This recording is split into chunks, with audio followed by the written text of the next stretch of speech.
Good afternoon, everyone, and welcome to finally a build stream on Mac Merlin. I know I've been absent the last couple days. As some of you know, I've been dealing with some water leaks in my house, but as of this week, as of 48 hours ago, it has all been resolved. All is well. I can continue all my streaming. I can take new commissions, all that good stuff. So it is good to be back. It is good to be building another customer board. Let's see who is here today. I see a Chameleon213 and 12 other viewers. Let's see, everyone's going silent today. That's fine. See, today's drink, the drink of the day, is an Honest Tea Peach Oolong Tea. I normally get the organic green tea variant, but today I saw this in the store and I was like, hey, I've never had that flavor before. Hopefully it's good. I see a Zark and I see a Xenophobia as well. Thanks for joining in, guys. Let's see. Let's turn on some tunes for everyone. Oh yeah, it's like when we first moved back in, everything was still so hot because of all the fans. So now it's just today that I started feeling like the house is cooler. So hopefully my camera up here will not crap out on me. I'd say it's at least another, it's probably at least another 10 degrees cooler than how it was on Tuesday. Xenophobia says, welcome home. I know, right? Welcome home. Alright, let's see. What are we building today, guys? I am doing another customer build. This is the Jupiter 75. Let's talk about it a little bit. Let me show you guys what it's all about. This is the Jupiter 75. The Jupiter 75 is a 75% Bluetooth and USB-C QMK powered board that retailed on Z Frontier for 289 bucks. It was limited to only 66 units. First come, first serve. So my customer today is one of the very lucky few, one of the very lucky 66 who managed to purchase this board. It was created by Moo Studio. Let's see, Moo Studio and DT Heart. I'm sure some of you are seeing these photos already. Looks good. It's got the arrow keys separated, the F row separated, and there are spacing between each of the F rows. See, it's also a top gasket mount. Very interesting. 5.5 degree slope, RGB underglow, and polycarb signal exists. If you're wondering what that means, that just means it's a, you know, it just has a polycarb option, like you can see right here. Sometimes things get lost in the translation. You also have options for stainless steel and a brass weight, polished and gold-plated design. The PCB and layout, Bluetooth 4.0, USB-C support, programmable via QMK, but not in QMK Master quite yet. We'll see what we can do about this come this Tuesday. We'll see. It's LED backlit. LEDs not included, of course. RGB underglow, and supports a lithium battery no larger than the following dimensions. Very cool. Based on the layout it's showing right here, it doesn't really support much. The only bottom row options you got are what, 6U and 7U support, or 6.25U and 7U support. Nothing out of the ordinary. You've got ISO support, you've got split backspace, split left shift, and stepped caps lock. Other than that, nothing else really. Now, let's see. When did this board go on sale? Let me Google that real quick. Jupiter 75. Jupiter 75 group buy. Looks like July 6th, 2019. Okay. Not that far ago. Cool beans. Let's see, color options for red, blue, gray, black, and silver for the aluminum. Wow. Cool beans. Let's see, I vaguely remember it having a cross section of all the parts. Let's see if we can find that photo.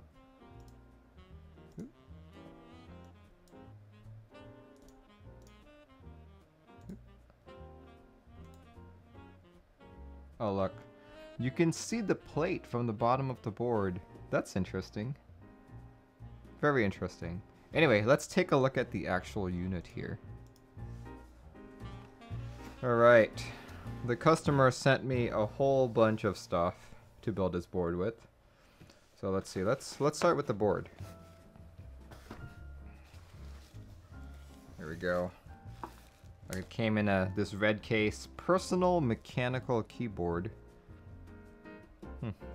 It's interesting, I've never heard of a board referred to as your own personal mechanical keyboard, because as opposed to public mechanical keyboard, who knows? Yeah, his case is not in good condition. As you can see, it's a little bit cut up here. Oh well. Alright, this seems to be the plate.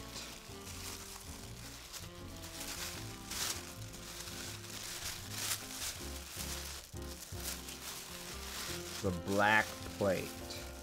Or no, it's not a black plate, it's a dark gray plate. Very cool.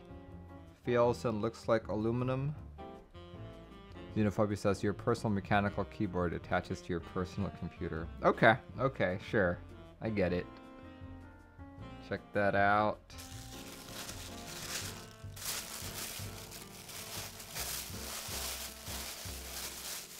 What else? What else? Got some foam. And this seems to be the PCB. Geo says welcome back. Thank you, man. Yep, that is the PCB. Tom Trave says Marlin. Marlins are fish. Merlin is a wizard. You seem like a wizard and I'm a noob. Would you ever do a GMK to VIA guide on YouTube, please? Tom Trev, I do VIA coding every Tuesday. If you want to join in on Tuesday nights, you'll see the whole process in real time. Alright, but yeah, several people have asked for that guide. It's basically just me following that documentation, but yeah, I'll try and come up with something more concise. Here we go, this is the Jupiter 75 PCB. RGB underglow on the back. I believe that's the Bluetooth chip right up there. Let's see, what microcontroller does this even use? I see a reset button and a boot button. Interesting.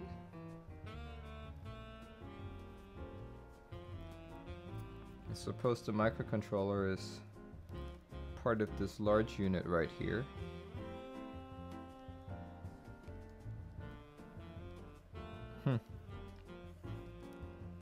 Interesting. Very interesting. Then you have the battery attachment right there.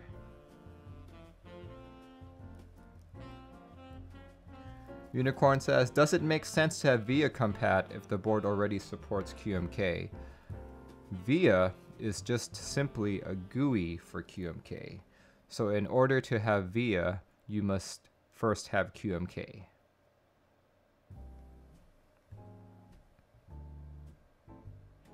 Let's see. Yeah, I believe the microcontroller might be part of that unit right there. Not quite sure. I'm not seeing anything else that looks like a microcontroller. Very interesting. What are the markings on this? As usual, I can barely read it. I think it's a e-byte. It's even got a QR code on it. Not like you can read it with like any smartphone. Here we go. Numbers are E73-2G4M0851C.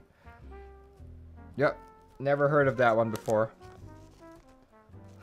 Never even heard of it. This will be interesting. I'm very curious how he got QMK to work on this. Unicorn855 says yes, but not all QMK supported boards are also listed on VIA as possible. The only boards that are listed on VIA are the boards that people have taken the time to actually port. So there are currently over 900 boards in QMK. While it's true that not all QMK power boards can be VIA supported, a majority of them can be. And it just takes a lot of manpower to do all of it. There we go. Here we go. This looks like screws for the case, and it is not gasket mount as the specs say it is. This is more like burger mount. Okay, interesting. It says top gasket mount. That's not top gasket mount. That's burger mount. These are O-rings. Very interesting. All right. Look at that. Black case. Believe that's where the battery goes in. Interesting. That it's got a nice badge. Jupiter 75, Bluetooth Type-C USB, 75% keyboard by Moo Studio. Very cool. Very cool. Okay. That's interesting. So the only parts you can see underglow are on the left and on the right sides. But yet when you look at the PCB, the RGB goes all around. I wonder if they could have saved some parts just by putting them on the sides there. Interesting. Very cool.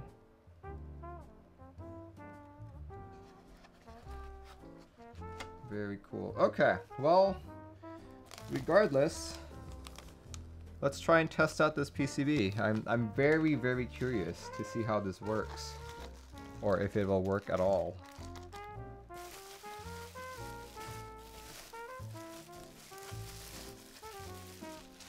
Let's try it out. Let's just try it out.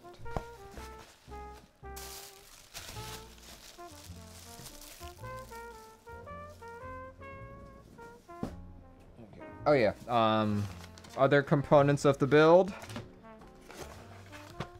Zug gear, also known as Durock stabilizers, and Zelio V2 switches. These are, let's see, what's the weighting on these? I think these are 65 Gs, if I'm not mistaken. Yep, these are 65 Gs.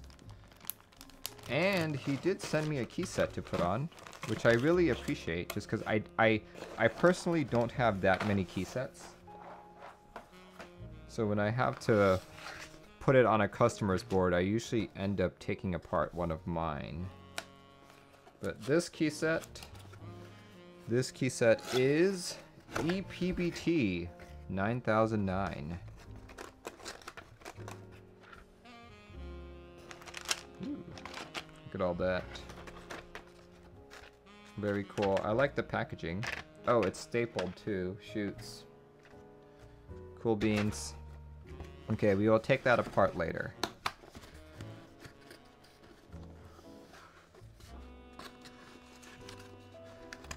Unicorn says, what benefit is there for those boards which already support QMK to also make VIA compatible? I think the benefit is that it's just easier. A large part of the community don't understand what flashing is. They're not used to command line, or you know, it just makes it harder having to flash your board every single time. But when you can change it on the fly just by plugging your board and opening up an app, it makes the barrier to entry into our hobby much lower. Okay, yeah, what was I gonna do? I was going to test this PCB to see if it even worked. Because I'm curious, I've never actually seen a PCB quite like this. I'm not even sure if it's gonna, if I could port it properly. Okay, I need another USB-C cable, so I will actually not use my satisfaction. I'll use something else here. I will use a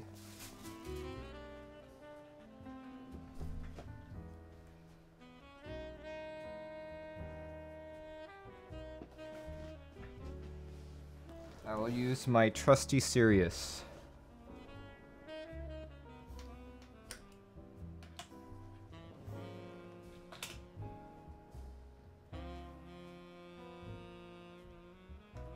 Let's use my trusty Sirius. There we go.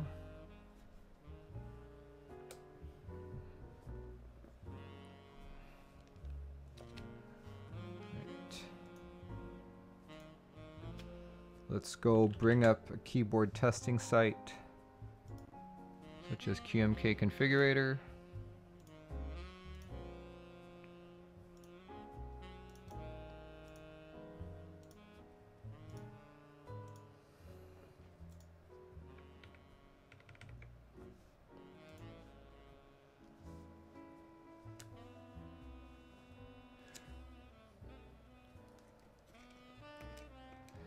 Axot says, just as a heads up, it uses NRF util, which someone told me uses a Nordic chipset, so it's not QMK compatible. It mounts as a drive, and in that drive is a keyboard JSON, which you can change the layout. Interesting. It's funny that they mention on the website that it's QMK compatible. So, you know, we'll see. Hey, at least the lights turn on. Okay. Let me grab a tweezer. Let's check this out. Let's make sure this board is at least somewhat programmed.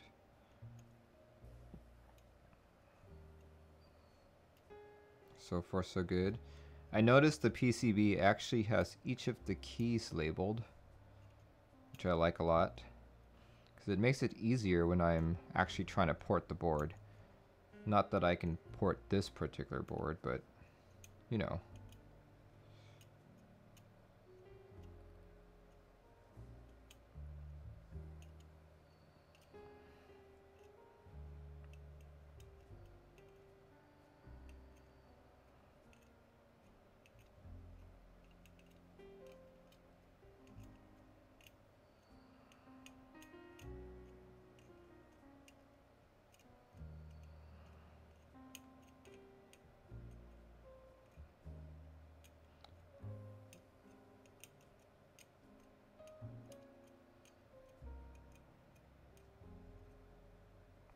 No, that key didn't register. There we go.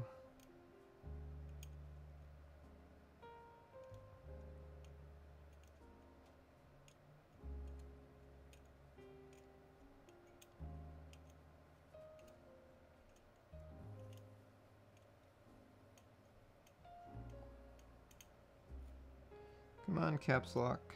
I know you're there. There we go.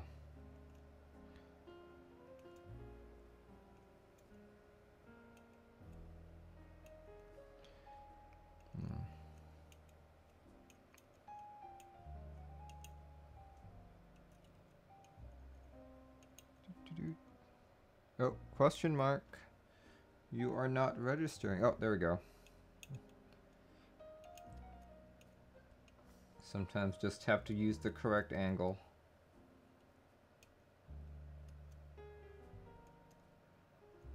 Right control. Right alt. Space.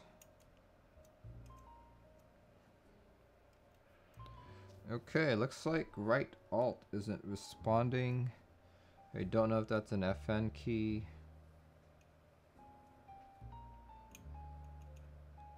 That's probably an FN key. Let's Let's test that. Let's test that it is indeed an F1 and FN key.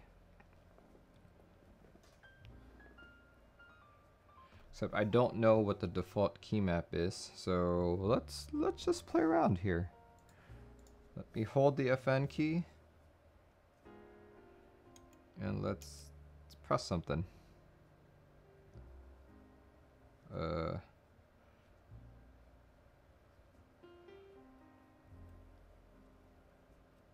Oh, that is what you press to disable and enable RGB underglow, apparently. Okay, FN key works. Very cool. Okay. Axot says, you can open the mounted drive to see the keyboard.json, which will show you the layout. Isn't it normal for some keys to register red on some boards? I'm unsure what you mean by that. Are you talking about the RGB underglow? Okay. Now that we know that the board works,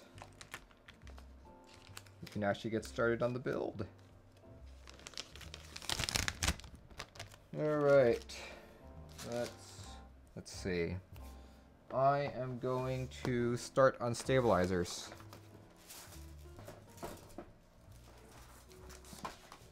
Stabilizer.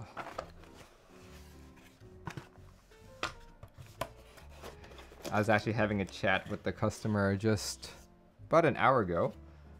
Zug gear is available on Amazon, and the last time I used Zug gears, which was coincidentally for the same customer on his E7 V1, I got a bunch of PMs after the stream asking, what is the link to these? I can't find them on Amazon anymore.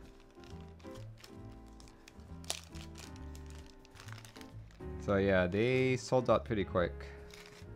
But okay, let's see. What does the customer want in terms of his layout? He wants...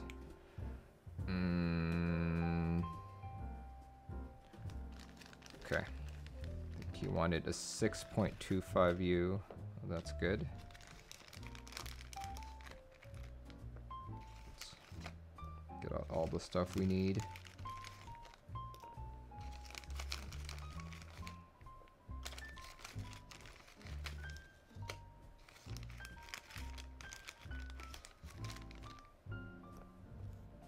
Okay, so that's spacebar. Well, actually, let's do it in order. Let's do backspace.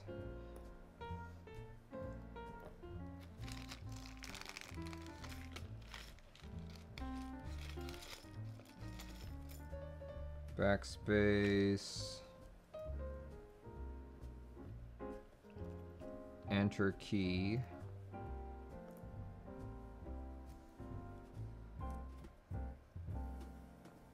Left shift. And spacebar. Good. Should be all that I need. Axot says, on another note, oops. That's what I get for reading chat and playing with stabs.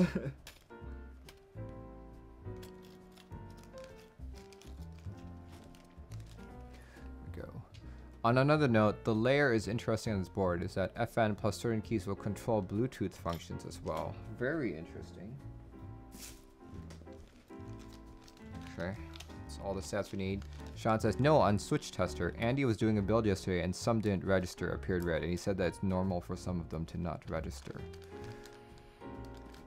That seems wrong, but if they turn red, that usually indicates chatter.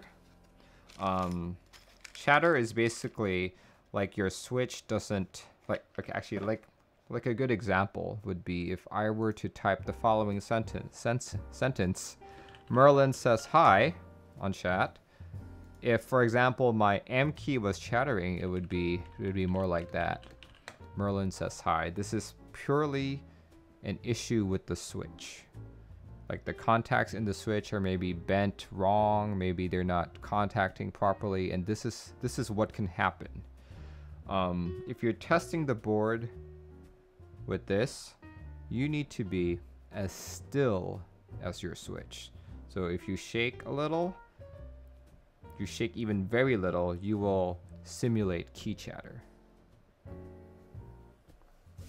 So the red can be normal, but the not registering, that might not be normal.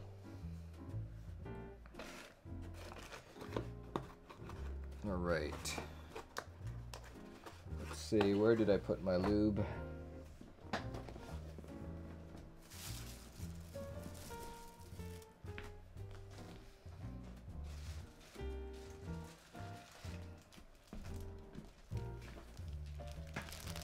Sean says, okay, I see, here.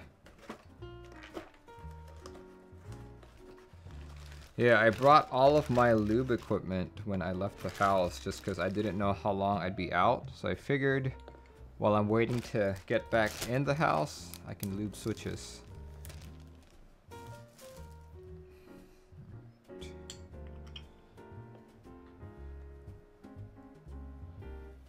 Okay, let's do this.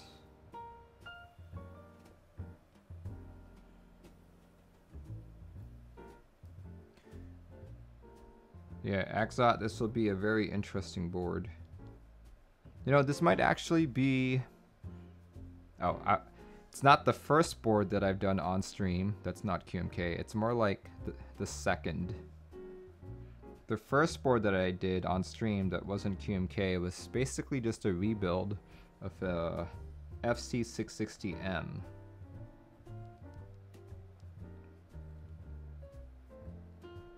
Yeah, and those are OEM boards. No QMK at all.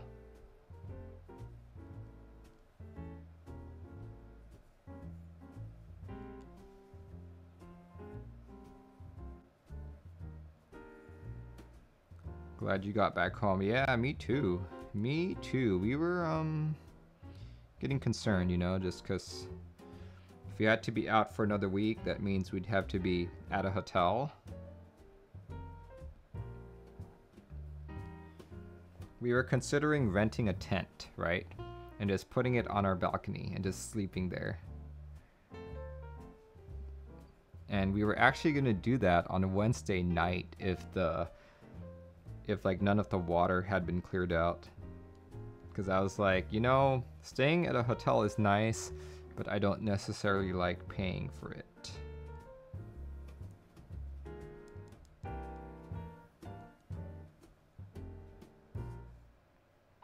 Balcony GB stream.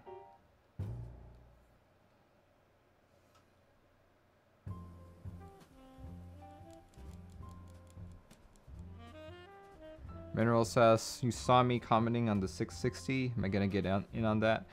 If the answer to my question is favorable, I will probably get in on it. Wish there was more info on the post. Yeah, I know, right? 660 is my favorite layout.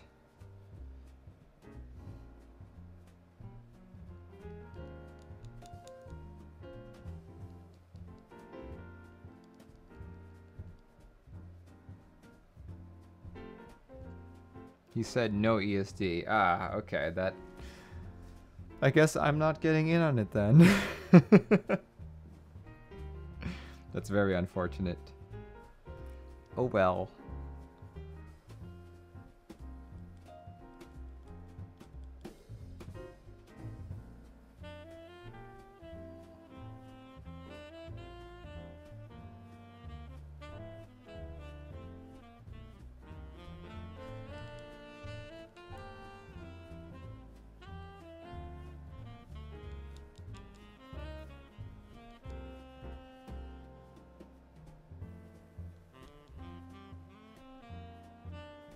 You uploaded the instruction manual to the Jupiter 75 on my Discord. Awesome.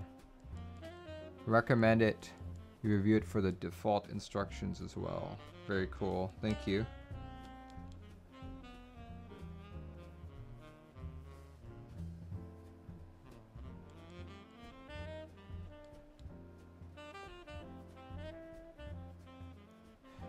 I'm gonna try for the Volcano X KBD fans. It's actually Vulcan and KBD fans, Maja. I think that's going to be a very popular board. I think it's going to go under the radar, and like only a few people are going to buy it. But then once people see it in the wild, people are going to want it. It's going to be, I suspect it might be more popular than the KBD67. Unclear to me or how practical of a concern ESD is. Have you been bitten before? Yes, I have. And many people who come to me for help have been bitten by it. It mainly happens if you live in a drier environment, or if you like to rub your feet on carpet and then plug your keyboards.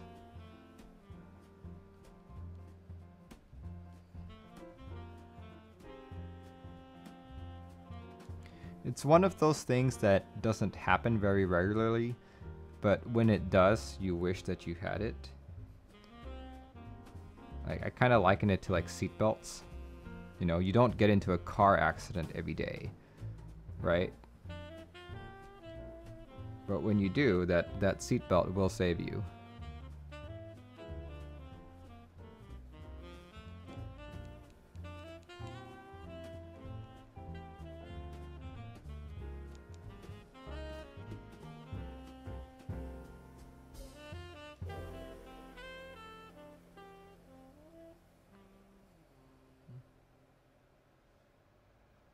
Volcano 660 on the brain, yeah.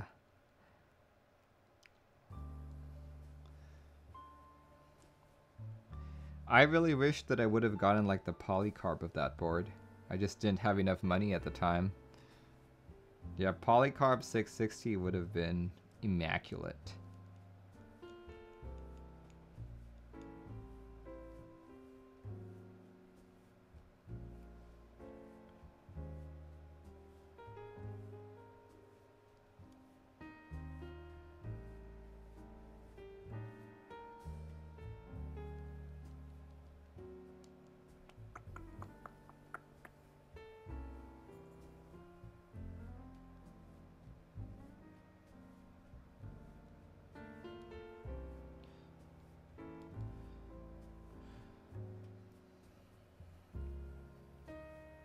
Volcano 660 was great, but it did have a lot of issues, unfortunately.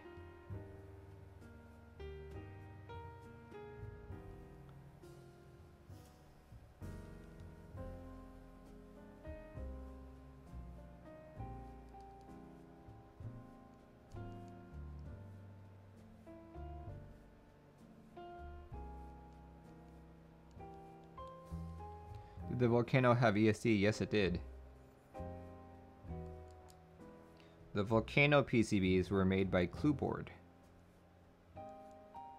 And what happened was, okay, so if you guys own any Clueboards, those PCBs are usually made here in the United States. In order to make the Volcano cheaper for like everyone, the Volcano has the first Clueboard PCBs that were made in China.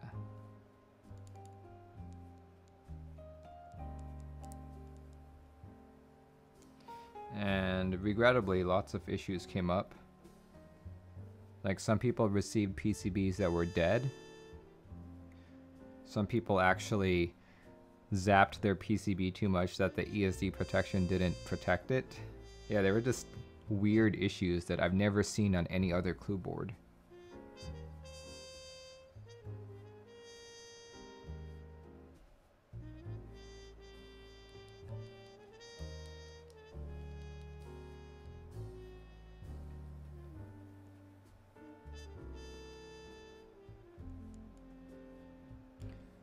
So if you guys follow the Volcano Discord, a lot of people are trying to make extra PCBs for it, not through Scully. They're trying to make it through Martin Watt, I believe. But the thing is, it's not necessarily the designer who, like, if you take a good design but you manufacture it poorly, it's going to be a poor PCB. No matter who designs it.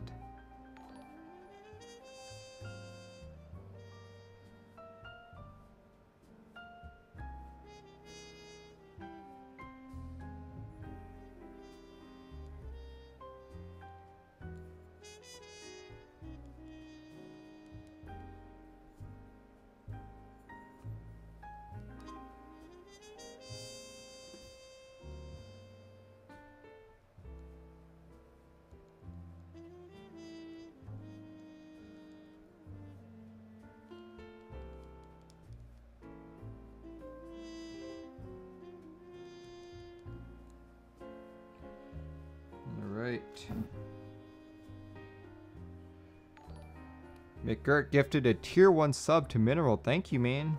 Thank you, Mr. McGurk, for your generosity. This is their first gift sub in their channel. Awesome. Alright.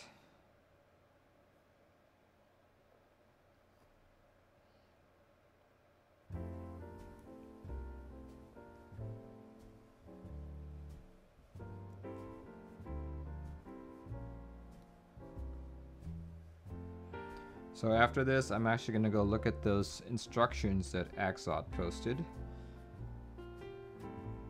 so I can be sure that I don't miss anything.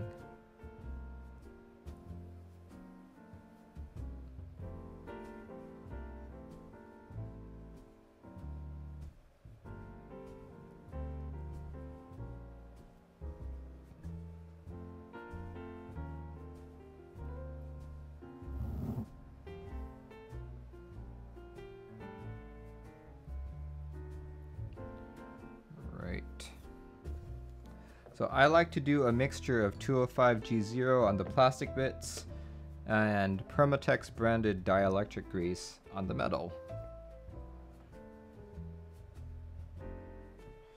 Axot says it's not a build guide instructions, just the different keyboard commands and codes that can be used to change the layout. Ah, okay, alright. Not a problem then.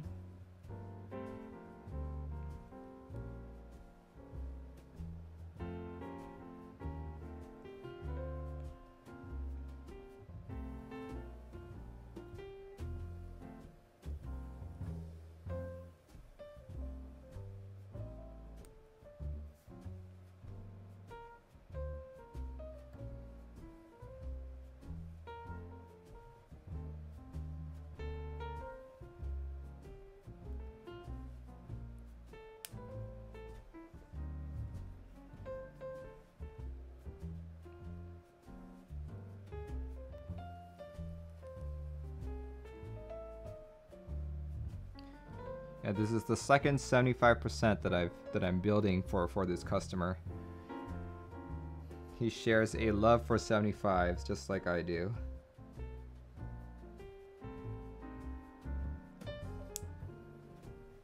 If I'm not mistaken, he also bought the 7B, which I'm in on. He also has the Satisfaction 75.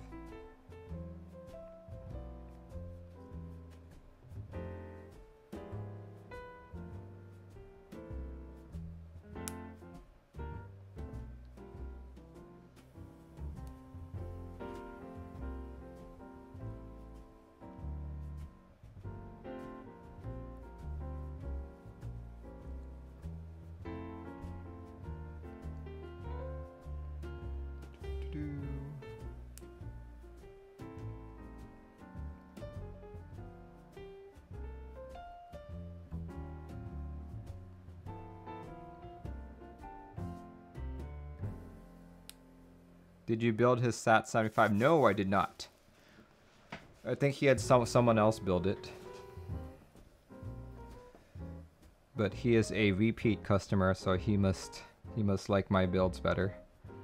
He's also local, so it makes it so much easier.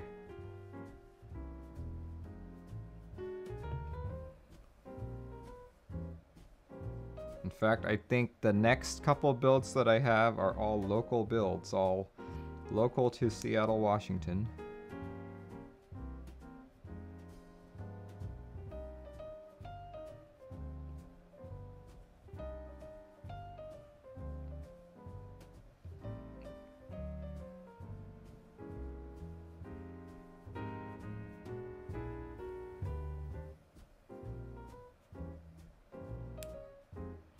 All right, got all the stabs done.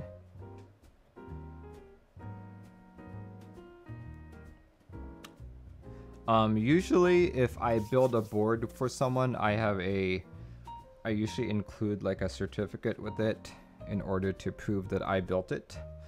There have been some instances where people have been like, oh, Merlin built this board, and someone brought it to my attention, and I'm like, no, I didn't build that board. That's not something I've ever built.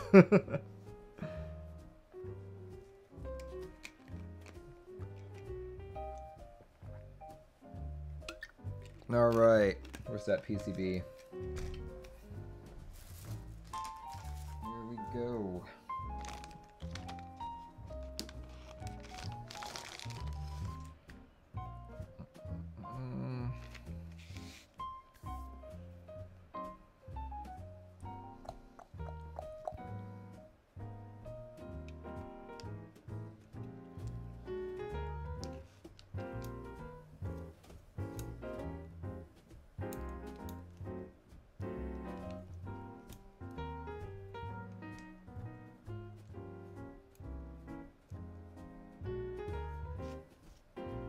Oh great, it's one of those PCBs that's hard to install stabilizers on.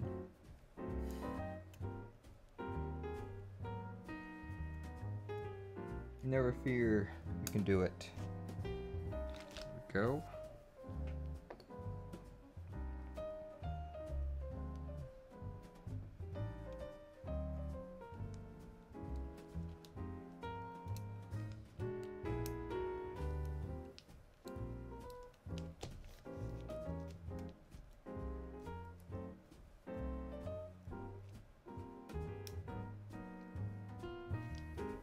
Got it.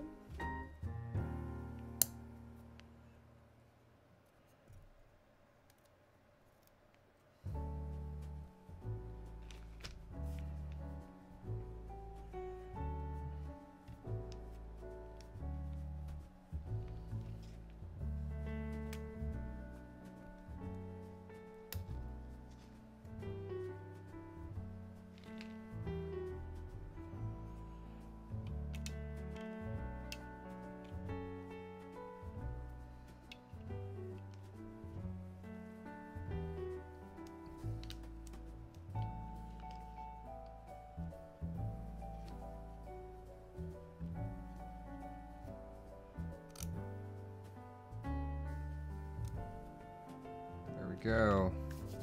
Okay, let's put these washers on. Whew.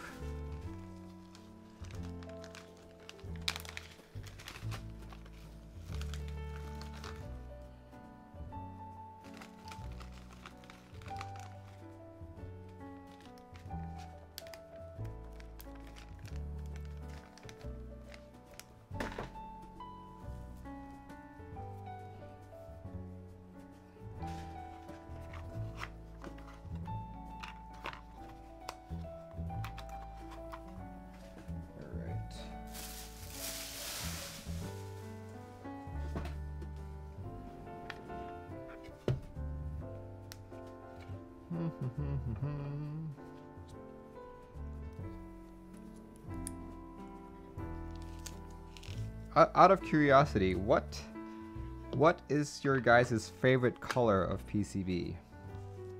I've seen red ones, green ones, black ones, white ones. I've even seen like an orange yellowish kind. What color PCB do you guys like the most?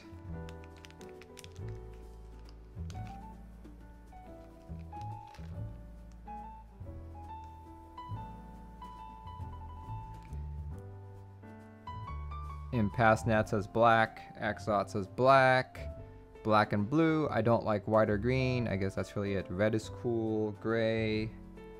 Gray! I've never seen a gray PCB actually. Well, I've never seen a gray PCB in our community. I've seen it in other types of boards. Depends on the case. Okay, yeah. How about if it's a build in which you can see the PCB, like a polycarb or maybe like a sandwich? What color PCB in that case? Probably make an exception for blue like Wilbus. Oh yeah. Doesn't really matter so long as the traces and components are easily visible. Red or black? Red. Red PCBs I tend to associate with Korean customs, just because a large amount of them came with red PCBs.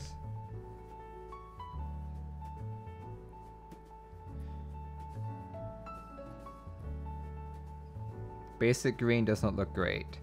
Yeah, I think basic green is just, you know, it reminds me of prototype boards.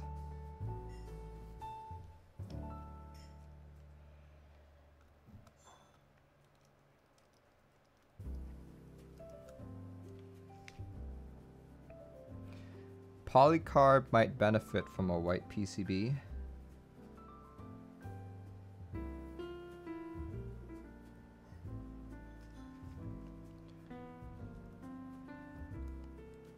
How about like purple PCBs, like the Zeal ones?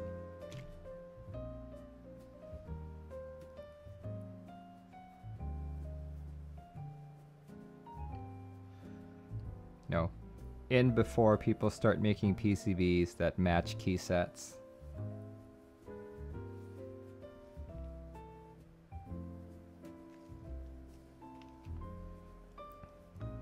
Like what, for like Canon keys? Buy your next Savage 65 with Cat Explosion and a color matched PCB.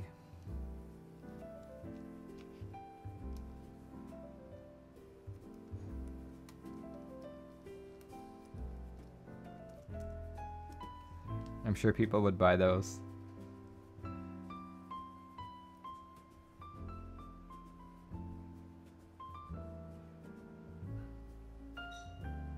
Gray Studio Purple is cool.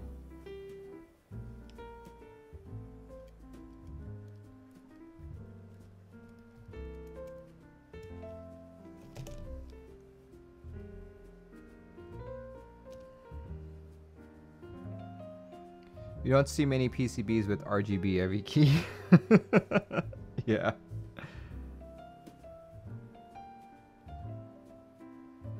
You're building a 61 key with a black PCB and Kale Creams waiting to find a really nice case.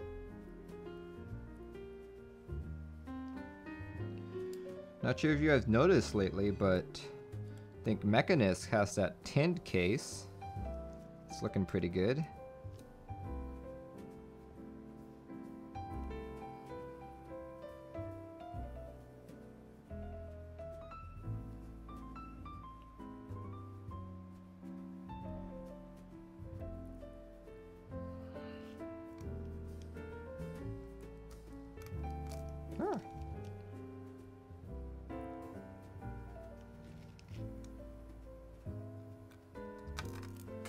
Heck.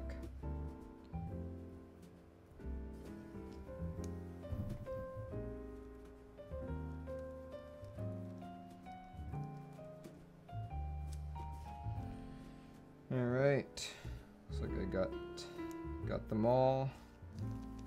Very cool.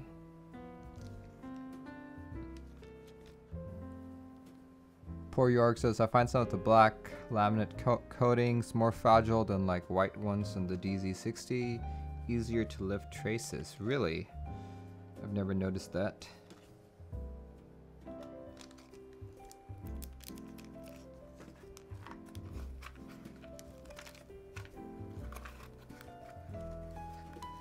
Got the Mechanist Ultramarine stabilizers, but I really do need stabilizers.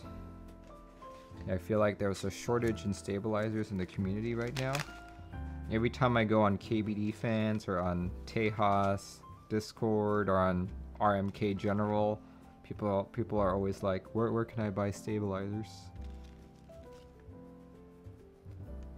Like, it's my understanding that there are plenty on like AliExpress or like on Taobao, but people are looking exclusively for stabilizers available in the US or in their home countries.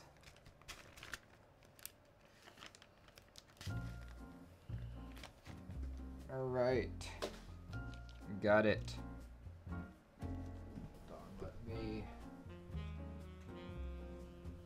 Let me just dab a little bit more dielectric grease on.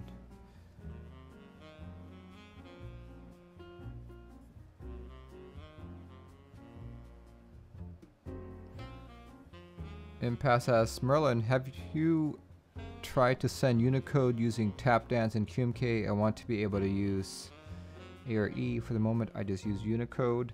No, I have not. I've never actually experimented with that or with TapDance. Contrary to popular opinion, my usage of QMK is actually very minimal. I usually have, what, 3 layers at most. Second layer, I just have the F keys and like RGB and like LED controls. But other than that, there's not much else.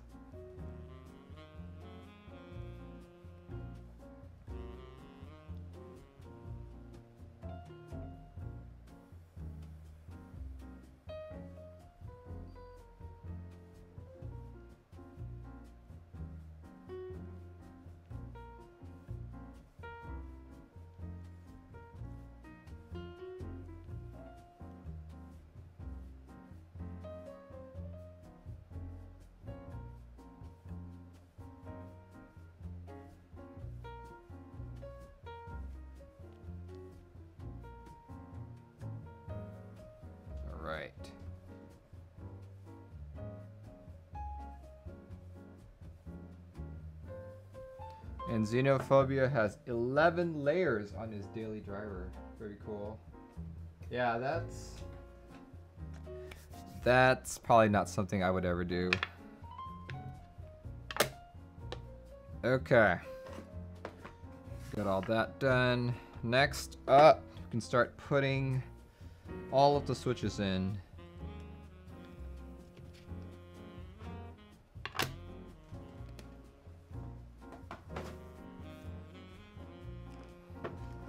Let's put this away for now again. We're gonna start with the plate.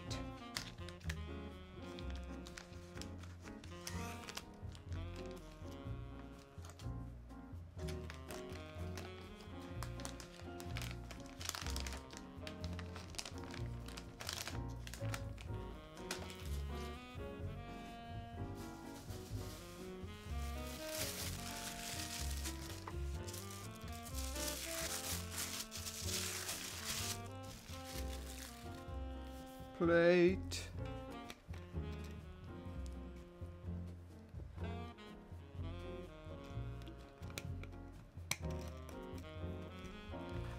All right, let's do this. Hopefully the customer has sent me enough switches, but I guess we will find out. Oh, interesting. These are from KBD fans. These Zelios are from KBD fans. Curious why he bought it through KBD fans, because Zeal PC is not too far from us. Singapore says client build or personal. This is for a client. Uh-oh.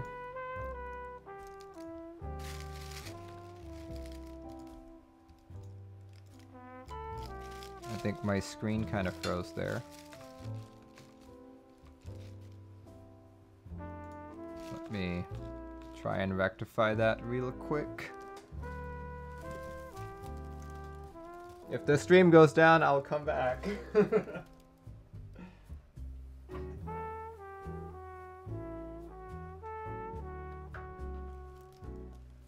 Or hopefully that comes back soon. Whew!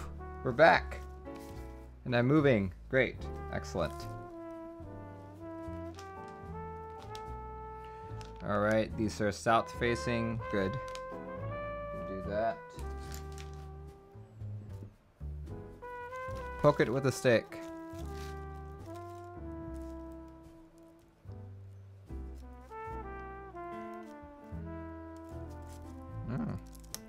Interesting. This plate seems pretty tight for Zelios.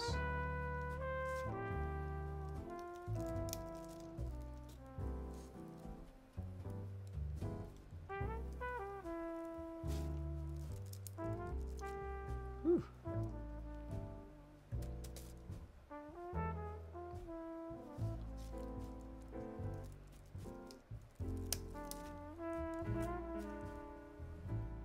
It's very tight. Dang.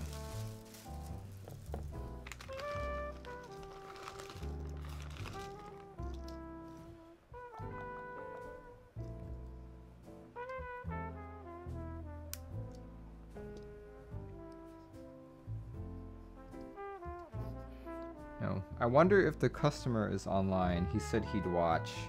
Maybe he'll just jump in at the beginning. Or at the end, who knows. Oh my gosh. Why is that so tight? Whew.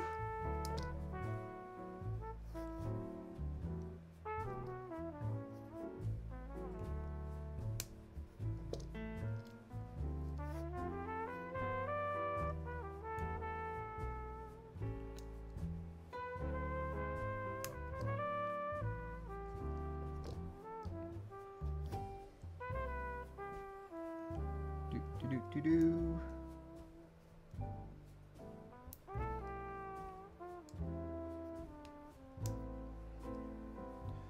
Mineral says, just watched some of my Dolce 1800 build. Never had a plateless key before. Do you ever use it, or is that a collector piece for you? It's a collector piece for me. I tend to never use anything larger than a TKL. In fact, I only own 2 TKLs. and it is very rare that I use them.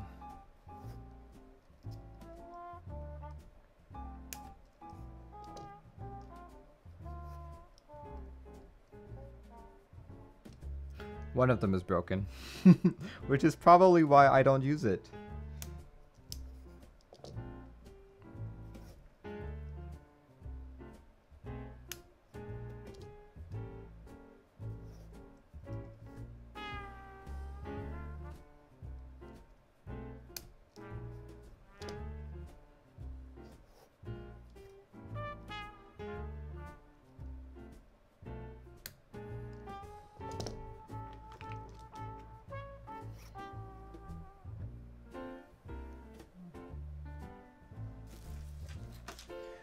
I just have to make sure that every switch is south facing. Yep, every switch is south facing. Good. Good to know. Longanberry, thanks for joining in.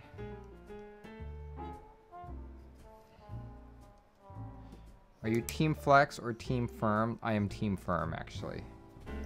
I like firmer plates.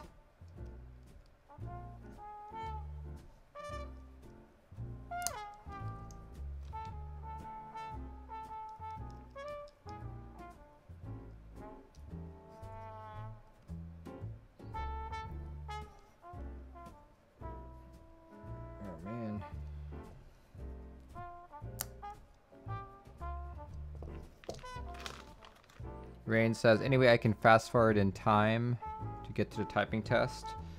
If you go take a nap for an hour, when you wake up, you'll magically be fast forwarded in time.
The dark purple and the black plate actually looks really nice. Or I guess it's a gray plate. Titanium gray.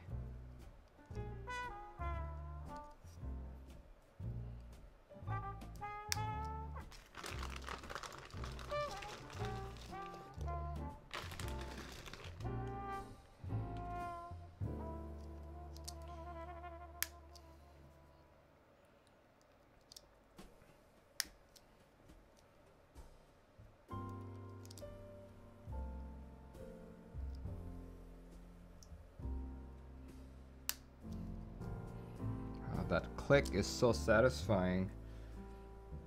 It's like popping bubble wrap. Click, click, click. Oh, that pin is bent.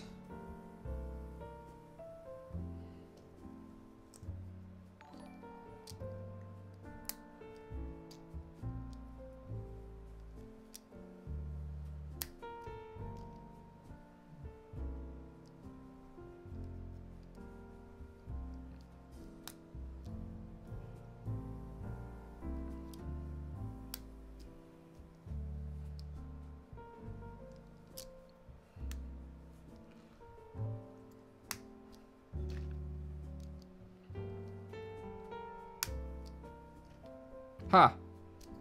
I put the switch in the wrong way. Shoots.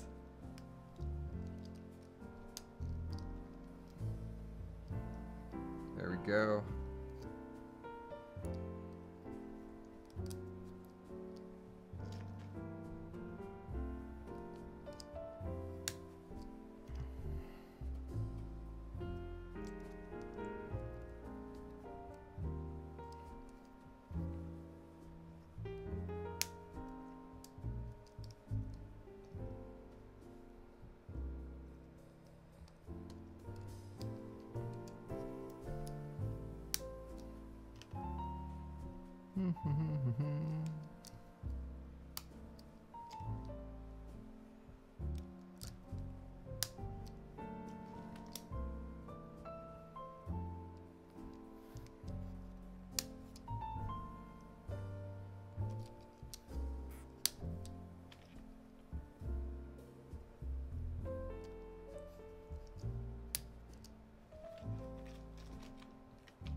Snap, snap, snap.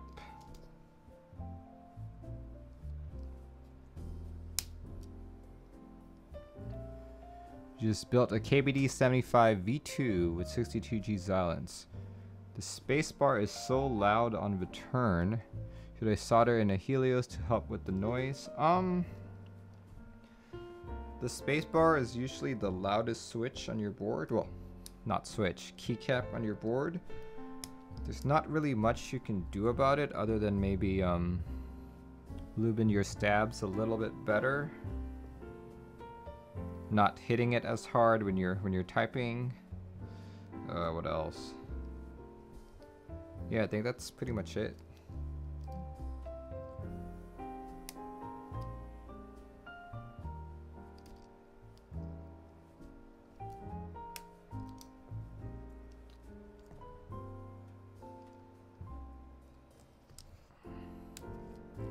Also, I think the KBD 75 is a tray mount, right? Those tend to not sound good for spacebars either.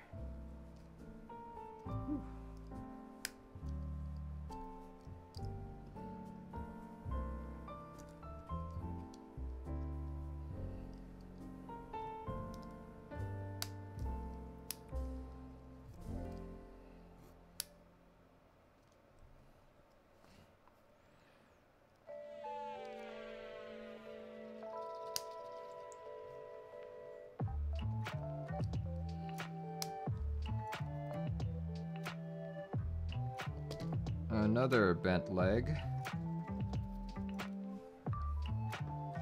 Let's pick that up.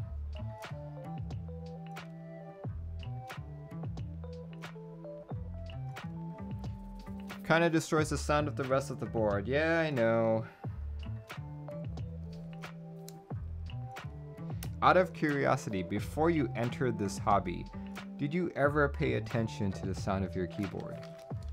Because I feel like looking back at myself 10, 15 years ago, I don't think I ever really cared about the sound of my board.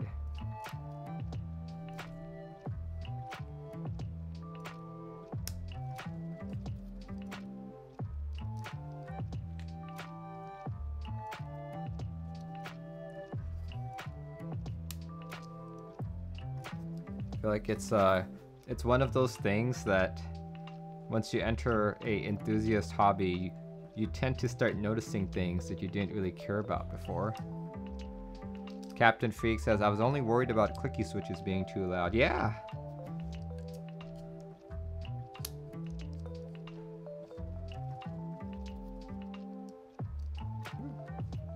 A little bit, like it could be annoying to be in the same room with someone who is a loud typer, had a noisy keyboard.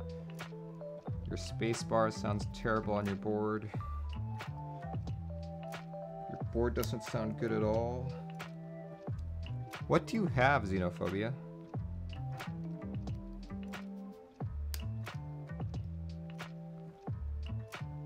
What's the best place to buy PCBs and keys?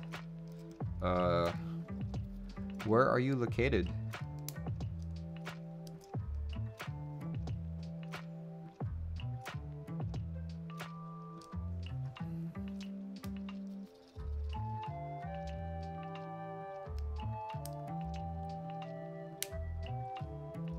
Oh, the KC60, that one. Really? Yours sounded bad? You're located in the US. Okay.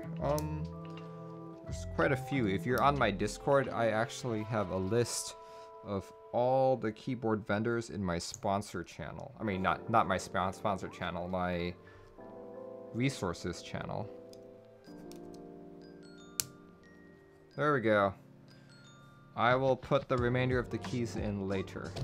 But for now, let's put this in the PCB.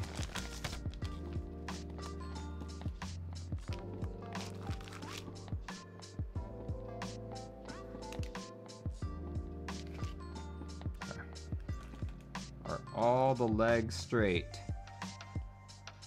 All the legs straight?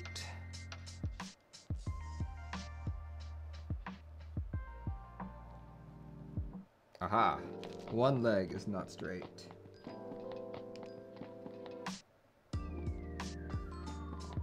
Okay.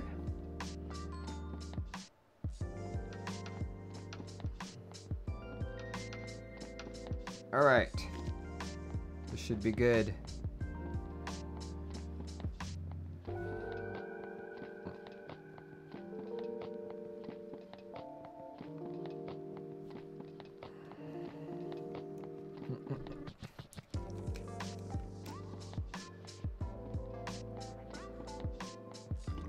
Canon Keys still has some non-hot swap 60s, really?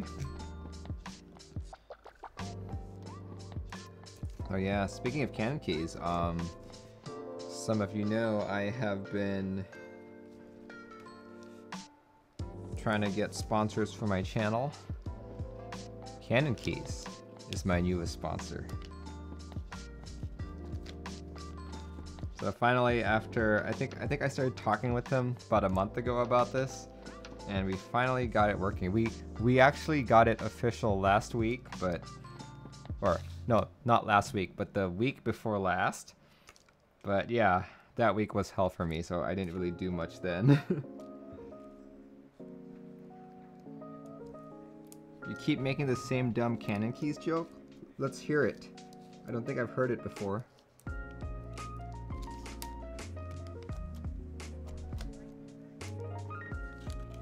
I've never heard your Canon Keys joke.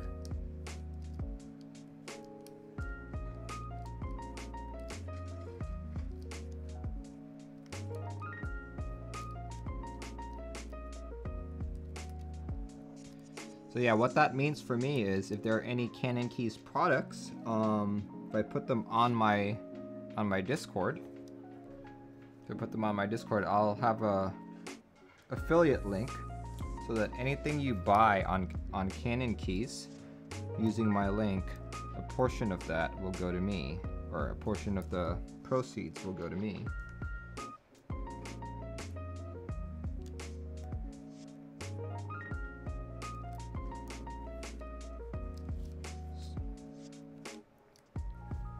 What is wrong with this switch? Holy cow.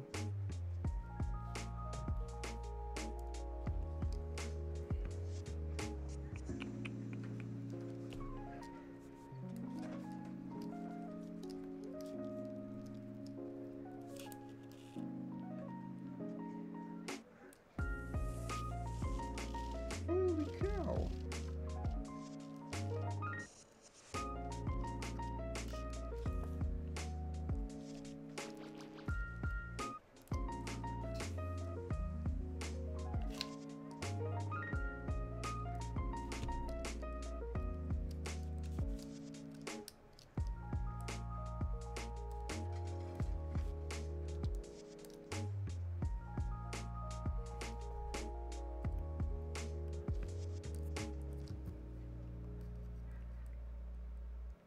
Why won't you just go in?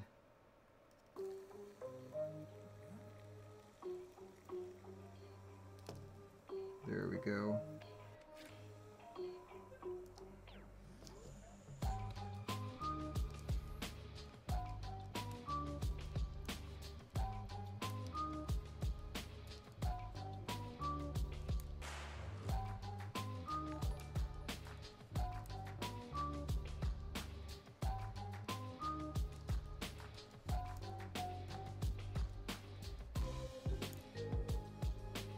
Holy crap. Holy crap, guys. I just figured out what was wrong. Oh my gosh.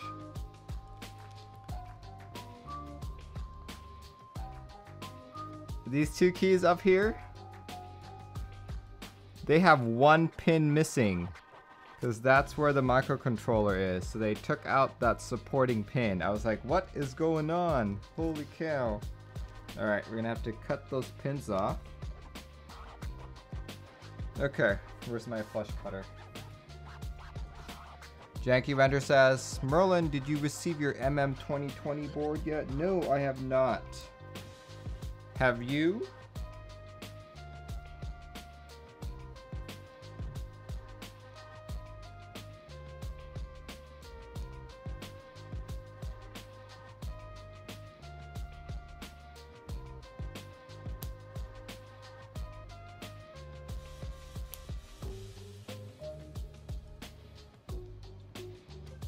Go.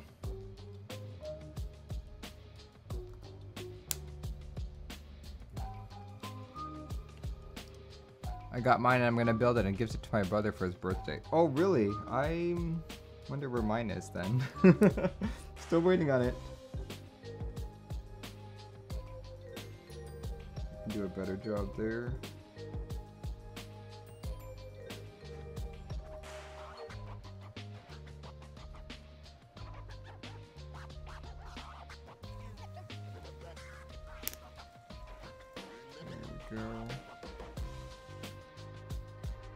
Okay, that should do it. Holy cow. Did not realize that that would be a problem.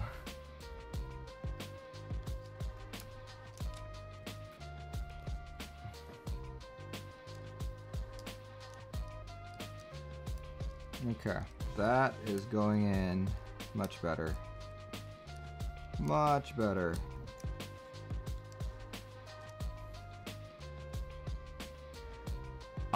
I will have to check with Dixie Mech about that. But I did tell Dixie that he doesn't need to ship it out for me if he doesn't want to go out because of COVID and all that. Just, you know, just leave it as is. You don't want him endangering himself for my sake. It's just a keyboard, you know. Alright, yeah, there we go. That was the problem. Everything gets seated in properly now. Cool. So now I've got two switches. These two over here, which are half PCB mount. Yay. Hooray. Alright, let's get to soldering. Solder, solder, solder. Actually, let's go test my stabs first really quick.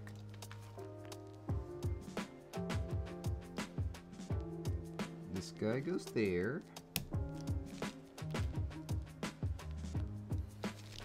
This guy goes there.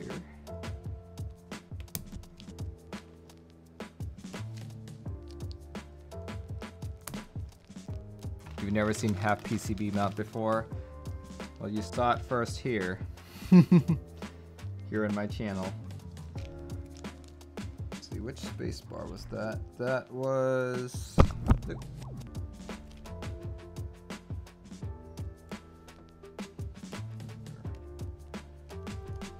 me grab that keycap set.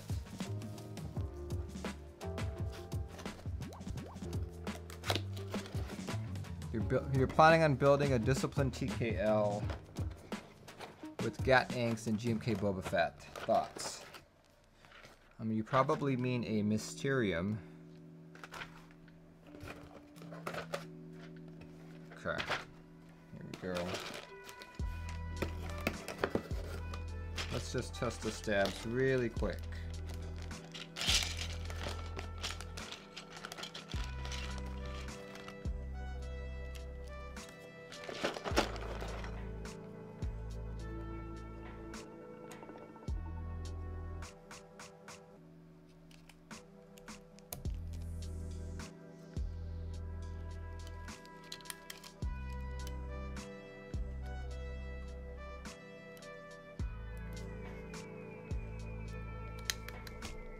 Okay, so this isn't gonna sound too good right now. It's not in a build.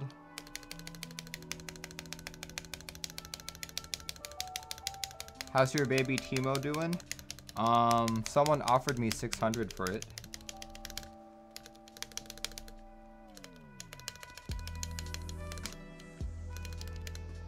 I thought that it was too low, so I asked for 700 instead.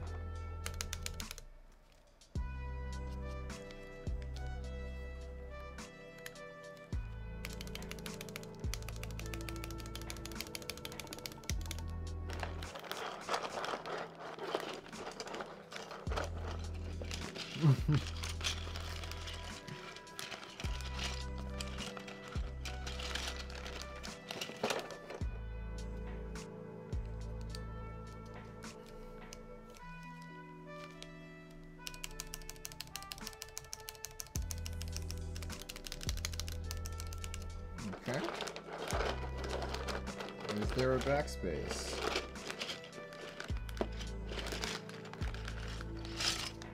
There is no backspace here.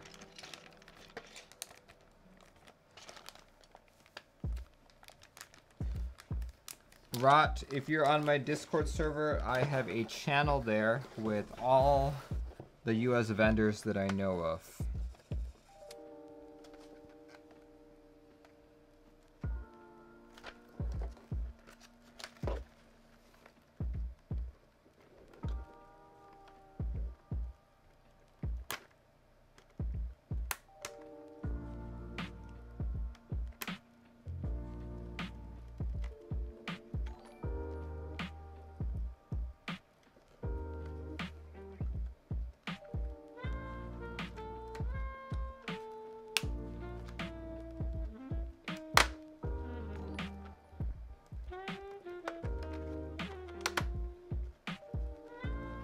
See some followers. Rot, thanks for following.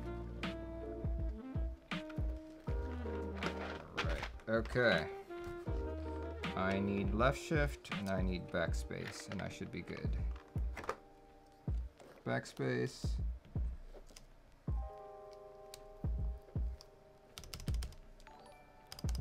Thanks for subscribing as well, man. Right, that sounds really good right now. Awesome.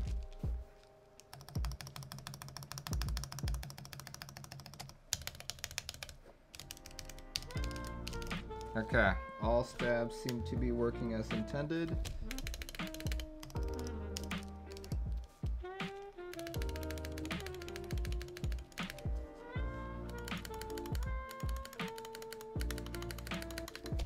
Very cool.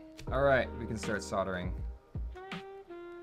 Start soldering. I'm just gonna keep them like that for the time being.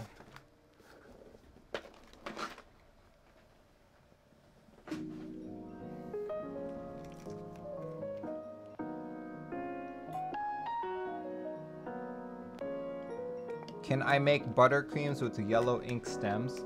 Yellow ink stems, I feel like it reduces your actuation point. Like your travel distance, I mean. I would not use them. Let's see, pardon me as I turn on my fume extractor. It's gonna get a little bit louder in here.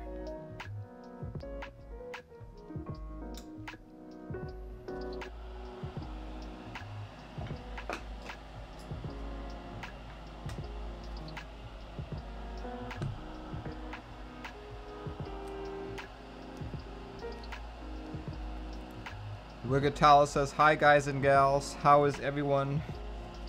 I'm doing great, thanks for asking, and welcome to the channel. It's funny, I'm just looking at my list here of everyone who has followed. 10 minutes ago, someone named Merlin the Titan has followed. Oh boy. More Merlins in this community.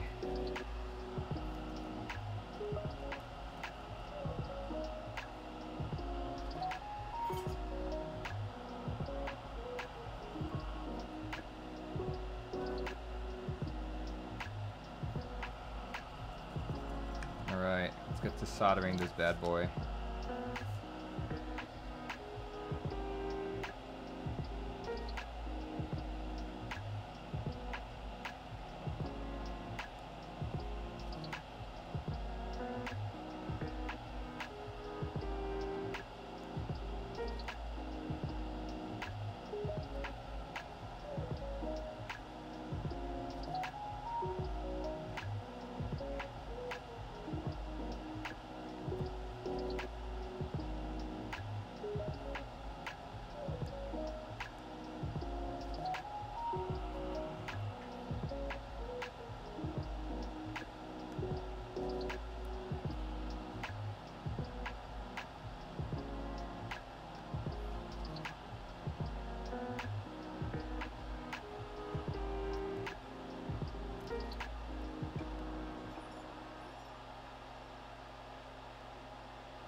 make sure all the switches are aligned.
Say, what would you do to the cream such as spring replacement or lube or both?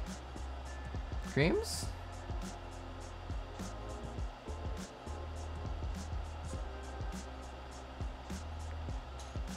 Okay. Do I have a preference between solder and hot swap? I greatly prefer solder. Simply because I believe hot swap sockets, especially the Kale ones, come with more problems than it solves. If someone really wants hot swap, I've actually done a build for someone in which I did Mil-Max sockets. Those work really well.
Little P says, has multiple daily drivers.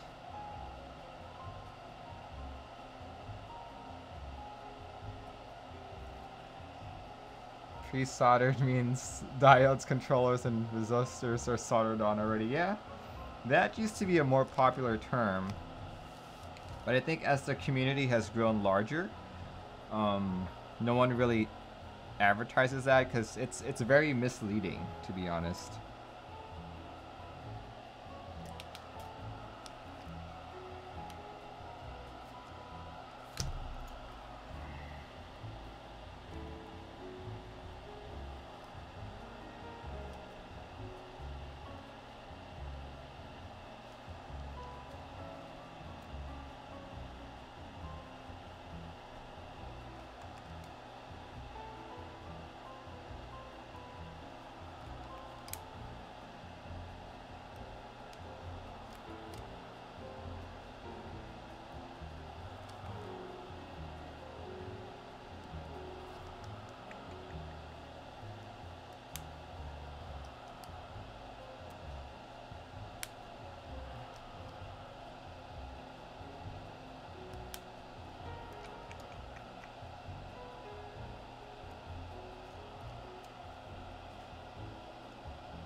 Okay, next row.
Lana Likestick says, this is the 75% that came with the Bluetooth. Yeah, it did.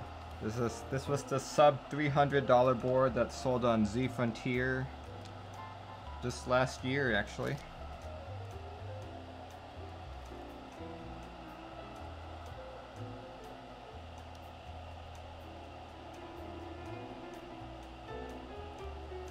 We don't have a battery with us today.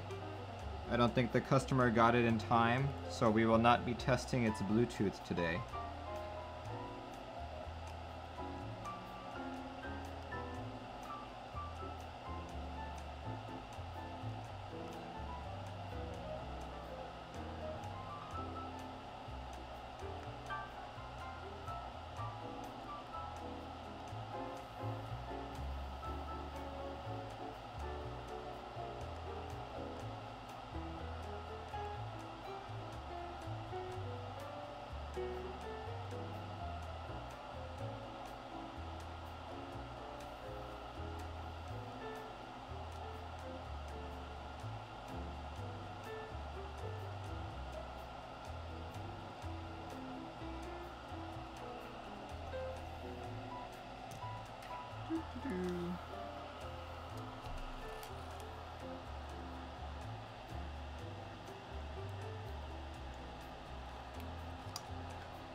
Through hole is greater than SMD, in my opinion, says Xenophobia.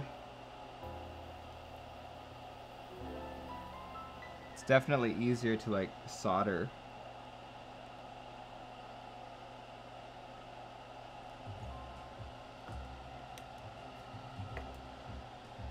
Hemon says, is it possible to get QMK on R1 KBD75? It's at Mega32A. It is actually Hemon's. It's actually not under the KBD fans directory. The original KBD75 is a direct copy of the winkeyless.kr bfacew. So if you want to just go over to the winkeyless directory, that's where you can do it from. I have not done VIA support for it because I no longer possess such a board.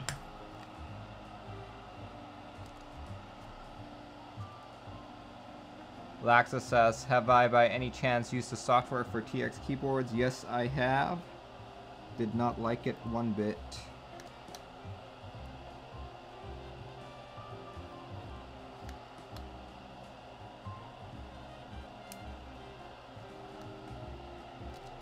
Alright. So let's put on the rest of the switches here. Turn things off a bit. Peace and quiet. Literally, I have spent an entire week listening to fans. Hearing that stupid fume extractor is bringing back memories.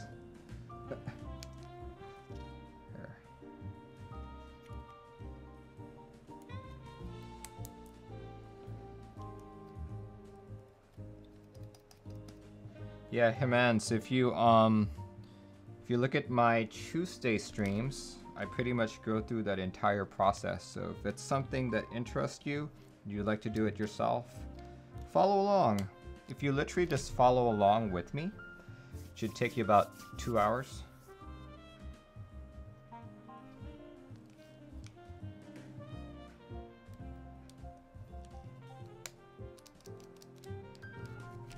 Okay, I am going to need, let's see, let's look at that layout.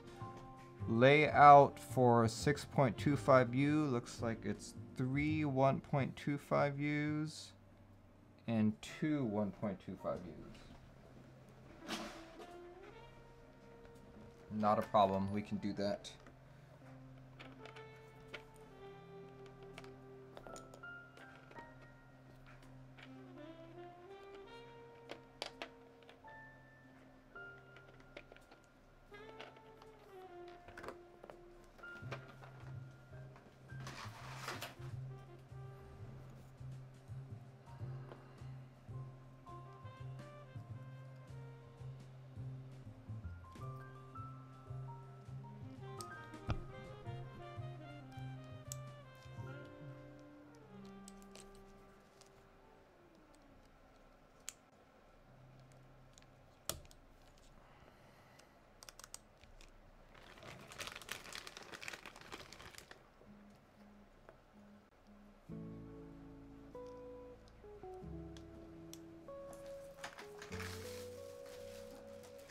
seeing a lot of Discord messages to me.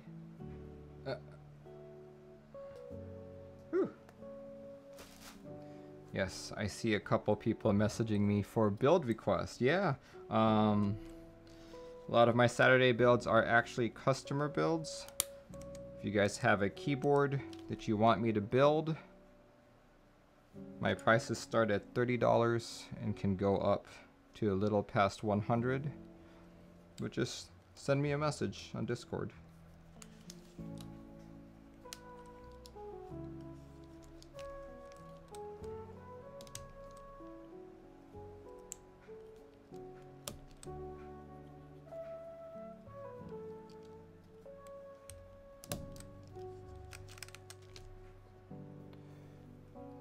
Poor Yarick says didn't make it into the key cult raffle. Yeah, I think results will be posted for that tomorrow. I joined in actually. Hopefully I win. We'll see. We shall see if I win or not. Alright. Looks like I got all of them. Let's turn on that fume extractor again. Ugh.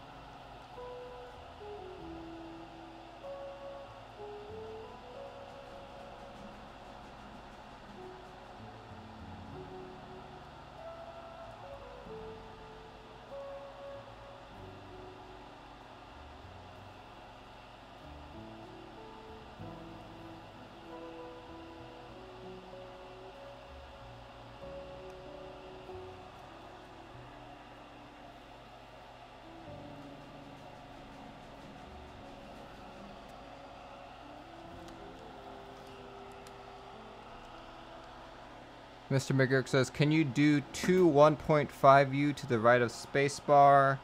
No, you cannot. At least not according to the PCB and layout that I'm seeing at the website.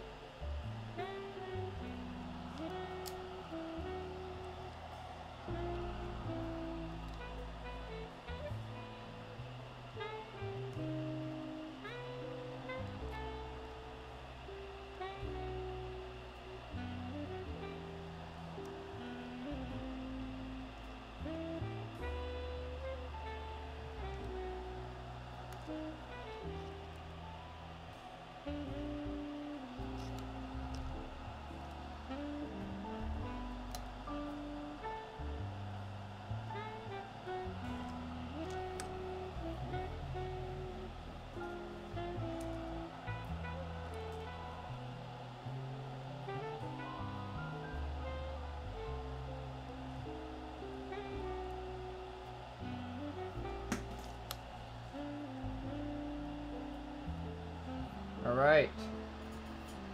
Half the board is soldered. It's basically the way I like to solder boards. Is that I solder one leg of every switch and then I reflow that leg as I push on the switch even more to make sure that it's aligned and flush with the plate and PCB. Because if you don't do that actually, you'll end up with some switches that are higher, and when you're typing on it, it's not that noticeable, but when you're looking at it, once you have all the keycaps on, you'll see some keycaps higher than others, or maybe they're a bit slanted. That looks ugly. So here we go. Let's solder the other leg. This should be much faster because I don't need to align it. Here goes.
Rot says, I never knew this was a thing until a week ago, and now I'm glued. I won't buy another keyboard now, or I'll just build one. Yeah. Building is fun.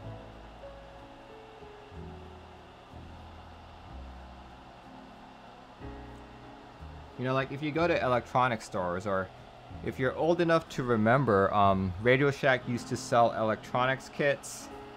And you'd buy them, and they're fun to solder, but they weren't really things you could actively use. Like there's one that was like, oh, it's an electronic dice. Oh, it's a little LED sensor, stuff like that. It's not something you actively use, but keyboards, you know? And once you build them, you will use them.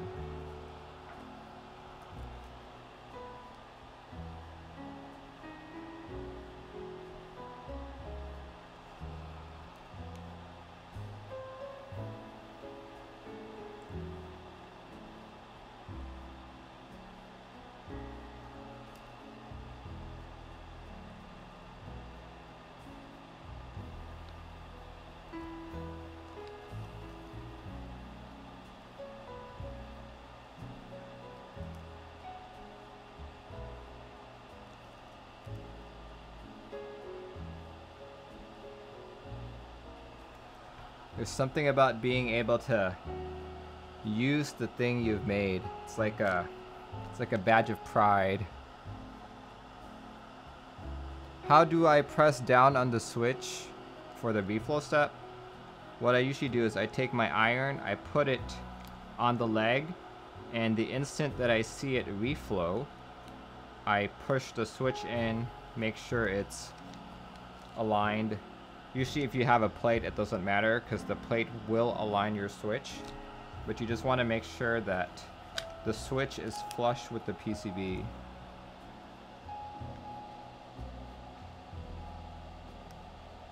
And yeah, of course, once you've pushed it in, you will sometimes hear a click, and that's when you can release your soldering iron. Or not release your soldering iron, just remove it.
It looks like I missed a switch here.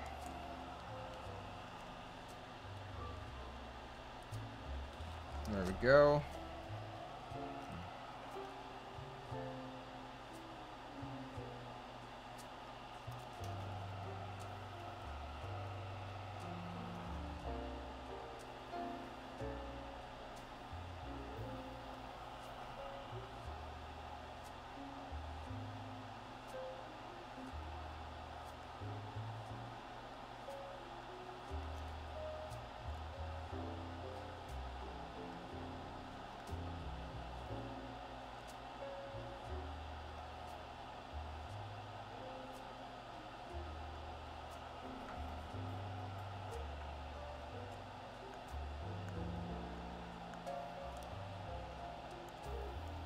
Doo-doo-doo-doo.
Almost done.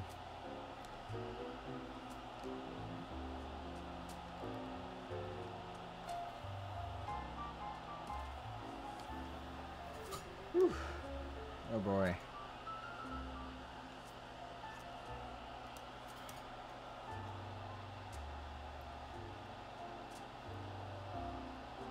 You know, since the customer doesn't have a battery for me, I'm actually going to fill it up with foam just to see how well this can sound.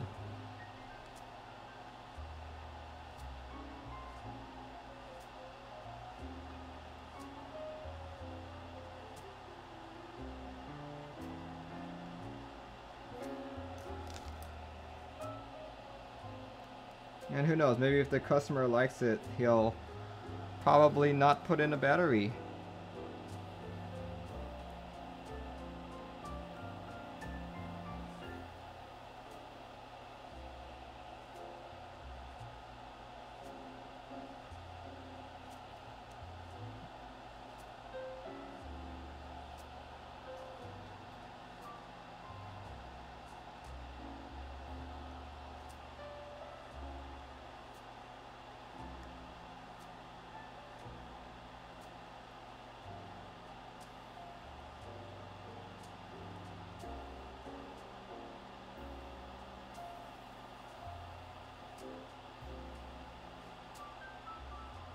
Alright.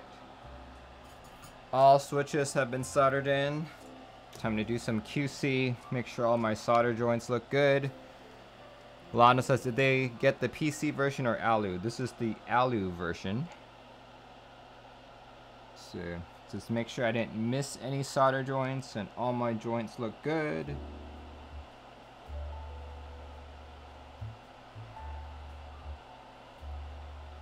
Oh, of course I missed a joint. Of course I did. There we go. Any others?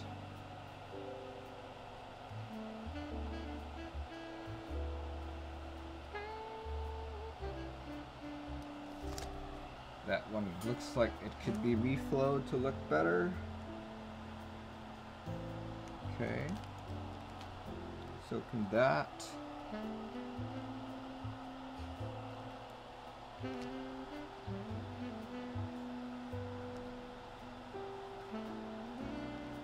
Okay.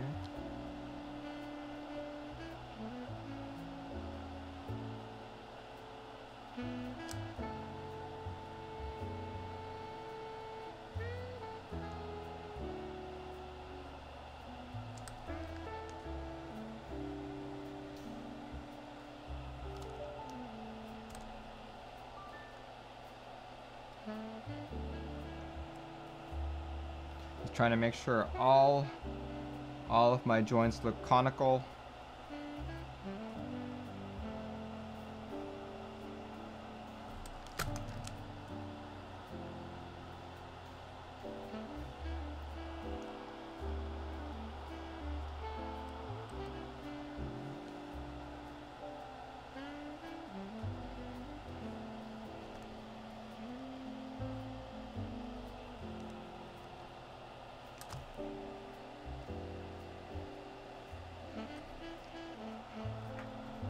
unless I have too much solder.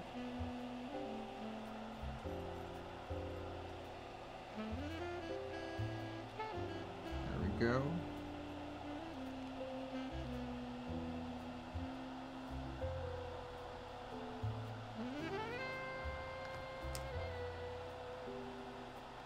Alright, I think we're good. We are good. I'm gonna turn off all these fans. Okay. Here we go. And as this is a white PCB, you can see all the excess flux that has built up here from my soldering. So I am going to do some cleaning once again. BRB while I grab the correct tools.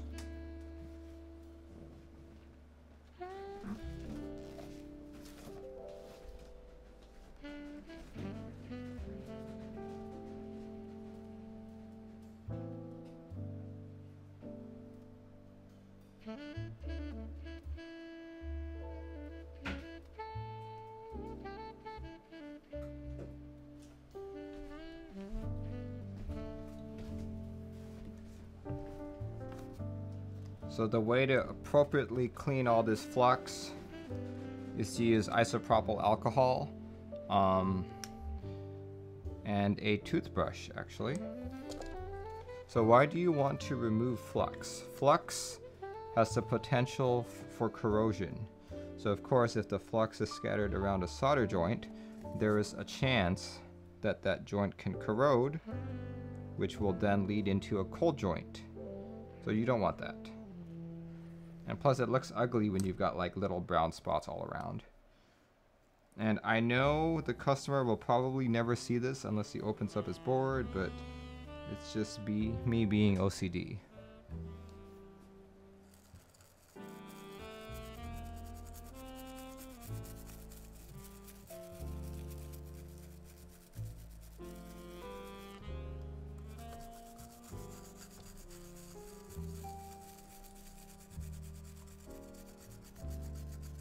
Do I ever ultrasonic clean the board? Yeah, good luck with that.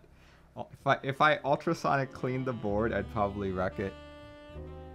It's terrible. Do not ever ultrasonic clean your board.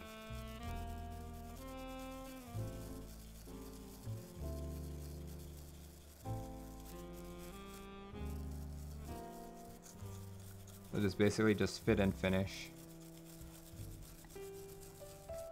Like, I may be overstating the damages of corrosion. Like, I've seen boards that have had flux all over last for years, you know. It's just a necessary precaution. You know overclockers who put their motherboard in a dishwasher? Holy crap. That's crazy talk, man. Crazy talk.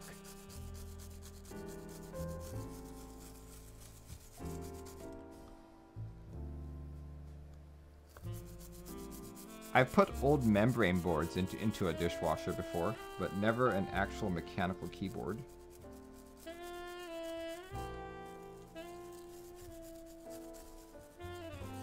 You know, another good reason to do this is because we are in COVID times, right? So I am, in a sense, sanitizing his board. Sanitizing his board from my germy hands.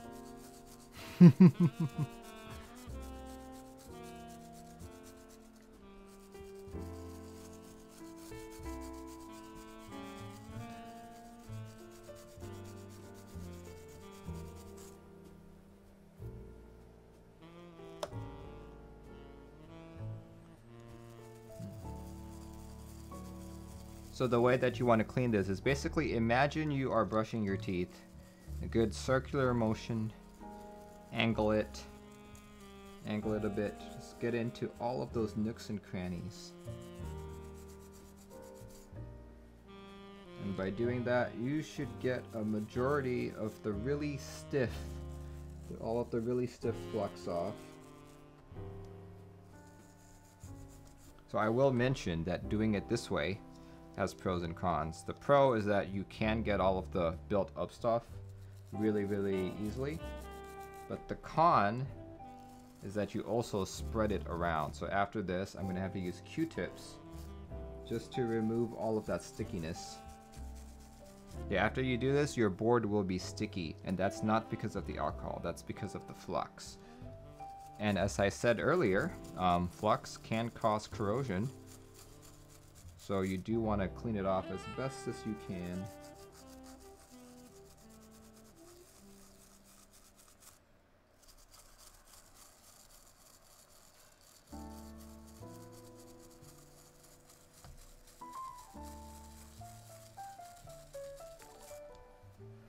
Couple more people following. Laxus, Himans, Bueno Builds. Thanks, guys.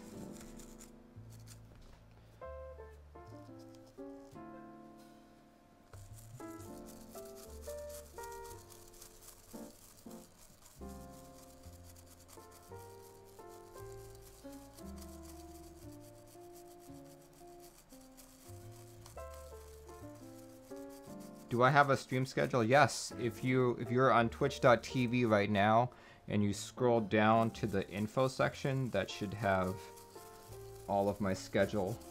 But typically I do Tuesdays, Thursdays, Saturdays, and Sundays.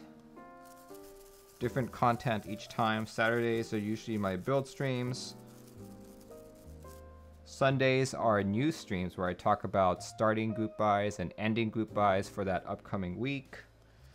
Tuesday is the programming stream. And Thursday I'm gaming. I'm either gaming or prepping for a Saturday build. So it's either lubing or like gaming. Lubing or gaming. Whatever comes up.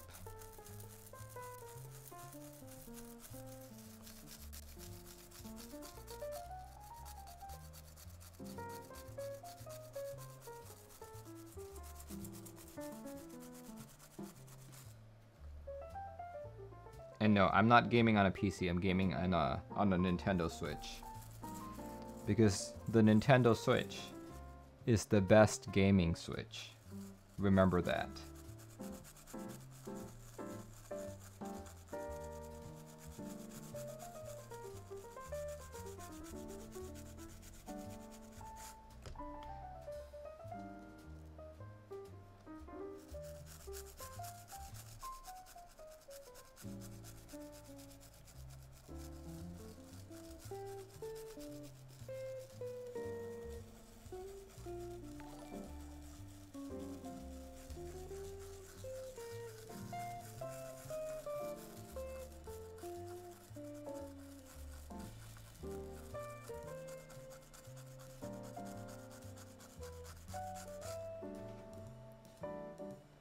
Mineral says 8,008 cats were delivered, then 30 minutes later you won the key card raffle. It's a good keep day for you. Oh, I didn't know they were already announcing those. I thought it was tomorrow. I will have to check my email for that.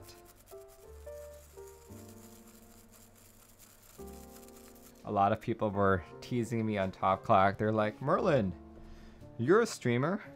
You will definitely win it. I'm like, don't think it works that way.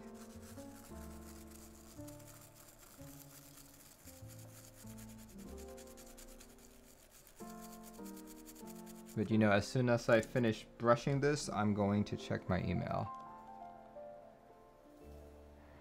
Check my email on stream. Yeah, I'll do that. And celebrate together.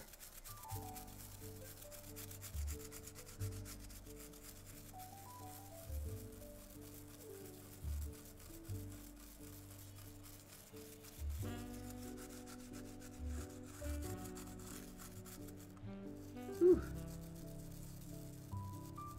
All right.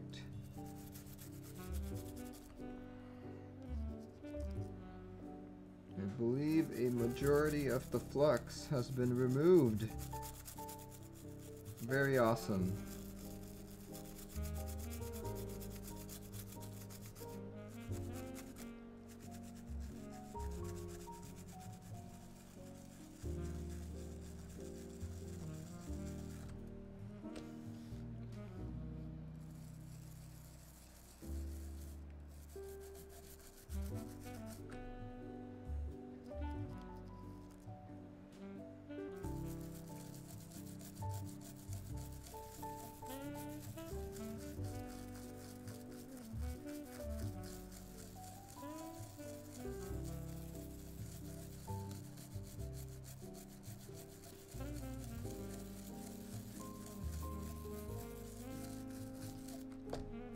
right. I think we can omit the brush now and do the Q-tips. Perfect. Perfect. 25 raiders from Andy. Holy crap. Thanks, man.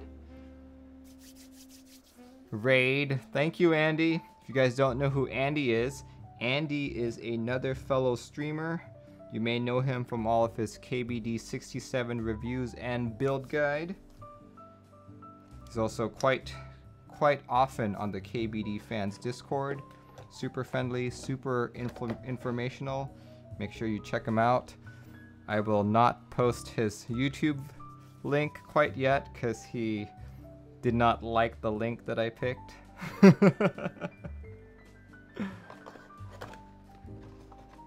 Yeah. So for all of you guys just joining in, I am building a Jupiter 75. This is a sub $300 board. One of the few 75s and Bluetooth 4.0 boards in our community. I have just finished soldering the entire board and I'm now cleaning all the excess flux that occurs during a normal soldering job. Don't post a link, it reveals. Yeah, I am not gonna post it. I'm not gonna post it at all because you got upset at me last time. I don't want you to be upset at me.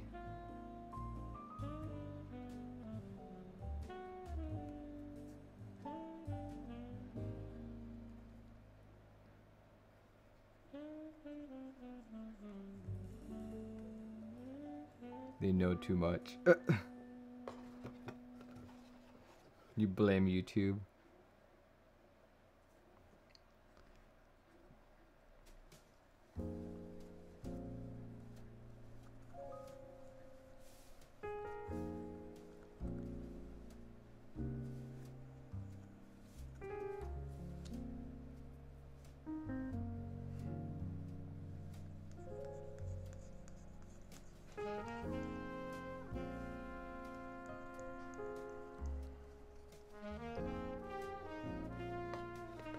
Go sub to Andy's, guys, yeah.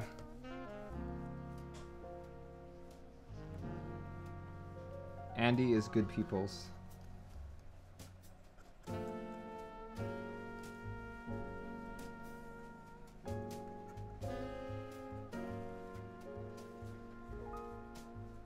Whew. All right, that feels good. Awesome, okay. We can now put this board together.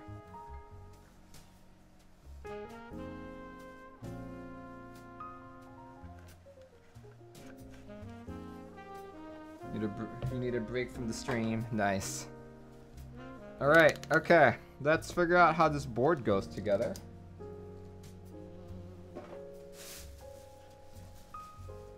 As I said earlier, it is a top gasket mount. But upon closer examination, it seems to be a burger mount board similar to the Satisfaction 75. So here we go. That is it. You're gonna take it apart really quick. Yeah, this is kind of scary. It's only held together by one screw, so the top is super loose. Don't know why it came like that.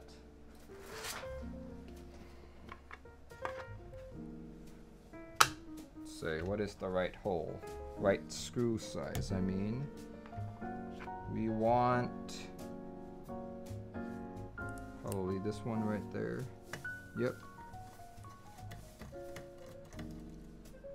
Great, the screw is not even magnetic. Fail. Non-magnetic screws. Oof. Oof. Okay. Let's see. Any other screws? Nope, nope, nope. That should be it. There we go. That's the bottom piece. That's the top piece right there. Wow. Kimchi says, in your opinion, how effective beneficial is burger mount, especially in boards not necessarily designed to support it clearance-wise?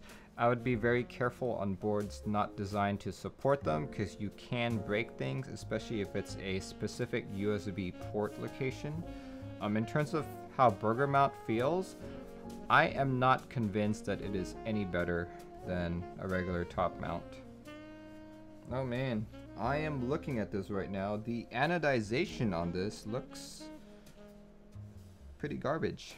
I see lots of scratches around the inside. So the top looks fine, but once you take it apart, it's the inside that's not very well done.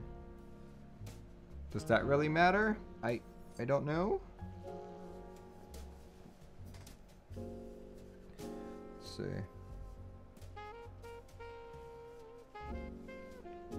Yeah, like the outside looks fine, it's just the inside that's a little bit wonky. Oh well. Alright, let's figure this out.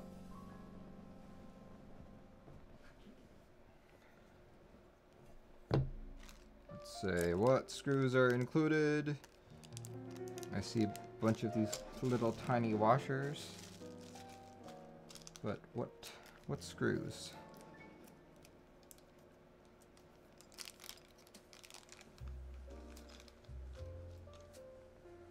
Okay, tiny washers. How many did they provide? So many. That's 2, 4, 6, 8, 10, 12, 14, 16, 18, 20, 22, 24, 25, 26. That's 1, 2, 3, 4, 5, 6, 7, 8. Yeah, that should be enough to put the O-ring on both sides. All right, let's do that. Let us do that.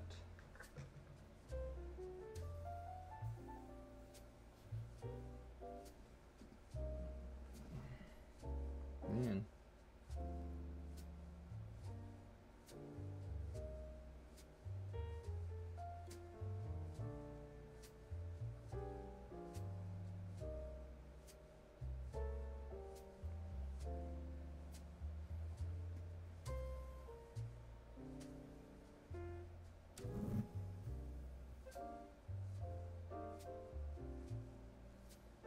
Okay. What's the daily driver on my desk? This is the Sirius 60 with a Zeal 60 Rev 4. It's running what I call buttercreams. Basically, they are cream housings with a Gateron yellow stem, lubed with 205 G0. And I believe it is a 67G spring.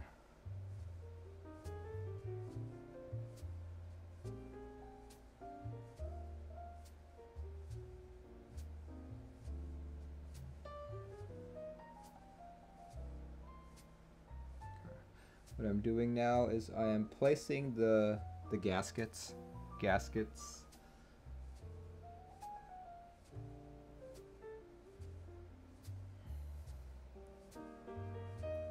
GAT Yellow Springs? No, not GAT Yellow Springs, just a 67G one. I believe I might have harvested it from a Telio, I think. Don't quite remember.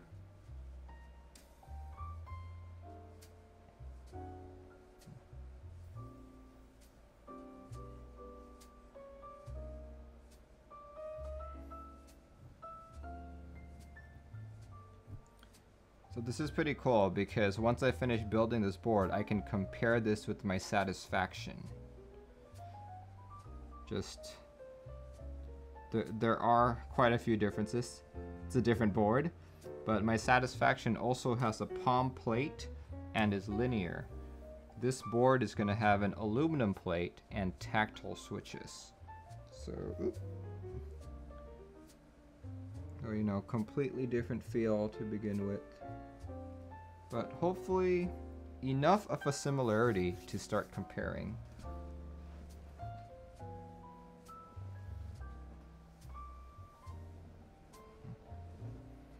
Okay.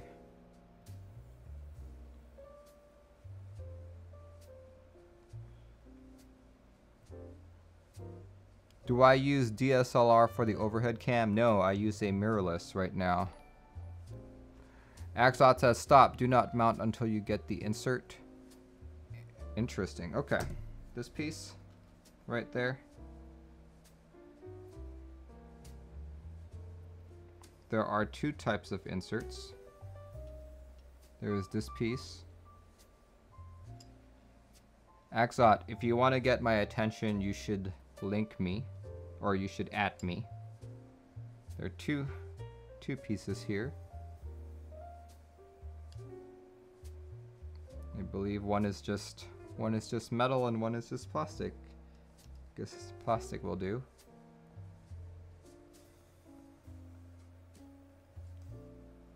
There we go. Actually, I think we can do that.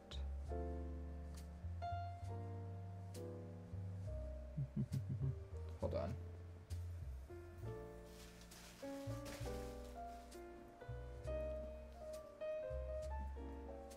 Is there any particular way this was supposed to go? Just that way.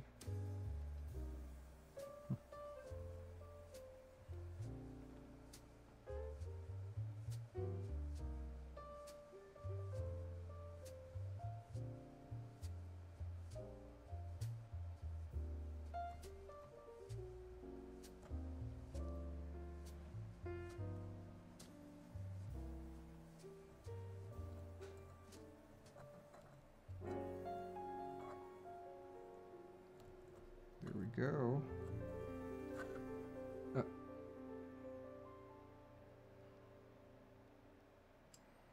Okay. Interesting.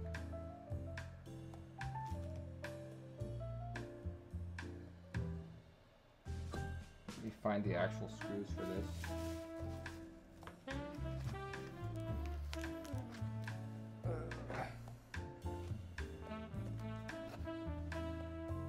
Axot said yes. Oh, really?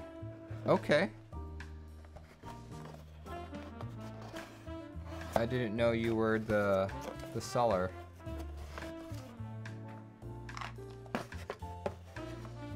It's been a while since we shipped it.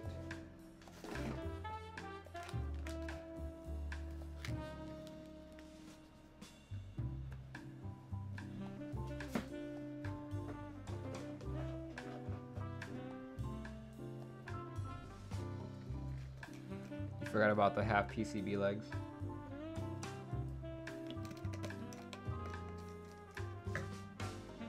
So, figure this out.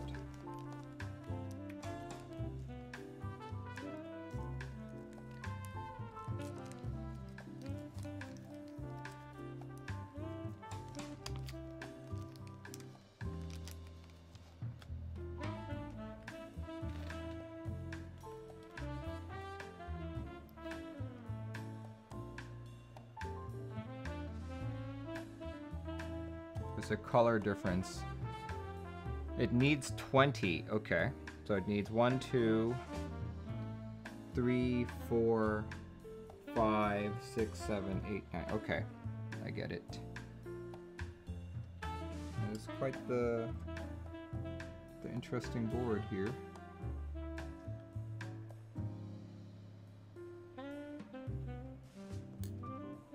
I need to hold it up before I screw it in. So, oh great. The plate screws are not hex, they're regular Phillips. No consistency.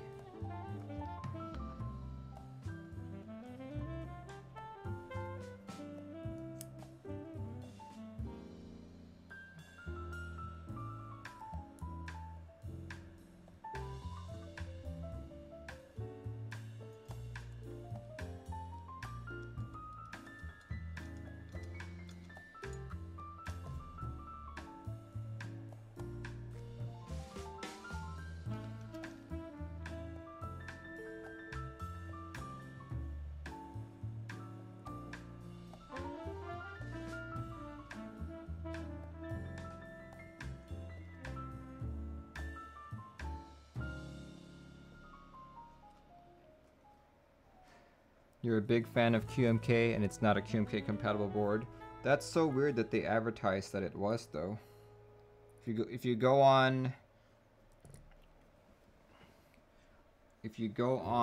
Z Frontier right now, you'll see that it still says QMK compatible.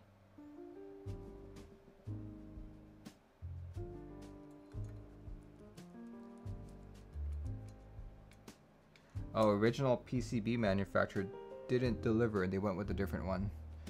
Oh, that is unfortunate.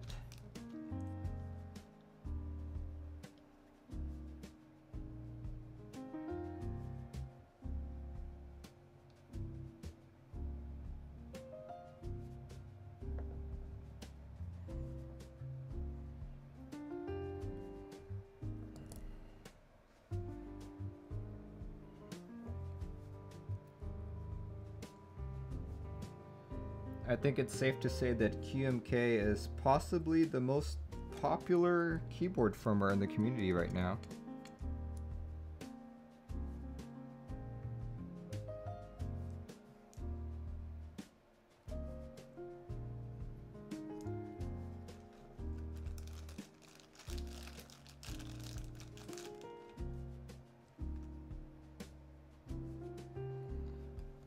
One of the best for you. Yeah, so if it's not supported, it kind of sucks.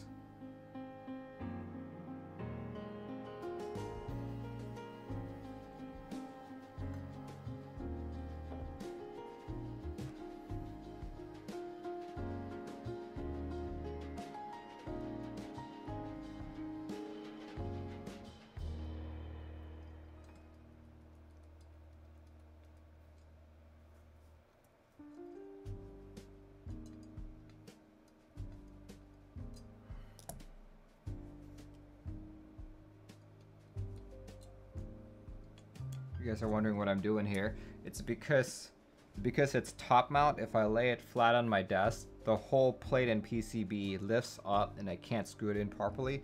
So I've been balancing it between my legs. But now that I've got the 4 corners in, I should be able to put it on my desk. Yeah, there we go. That works.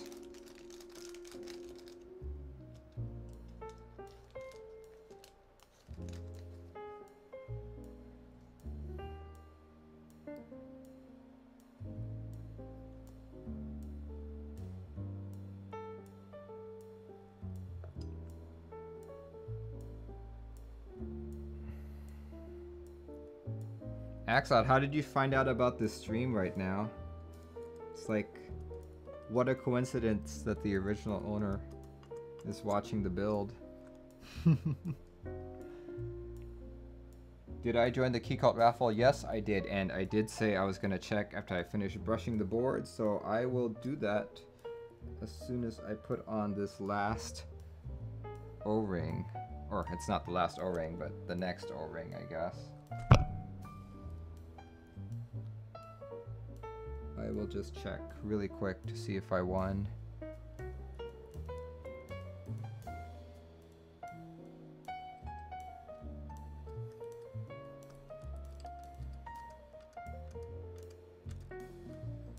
Okay, I'm gonna check really quick. Obviously not gonna post my email.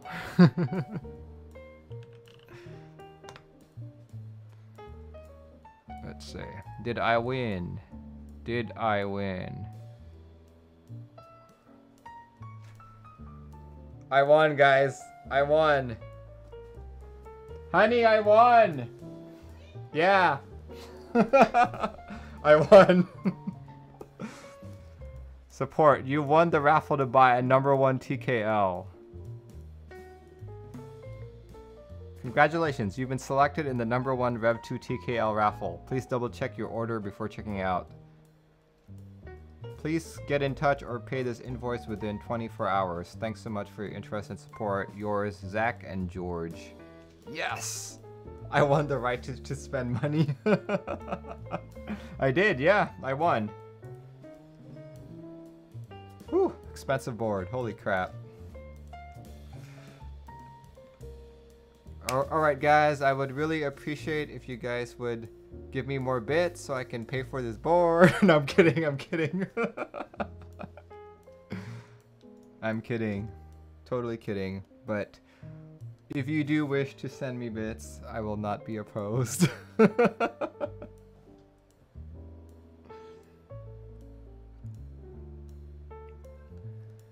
Subscribe to MacMerlin. Donate your bits. All that.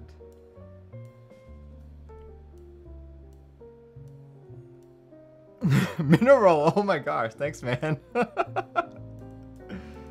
Did my stream... Oh, no, wait. What happened? Oh, okay, good. I thought my stream just cut there really quick.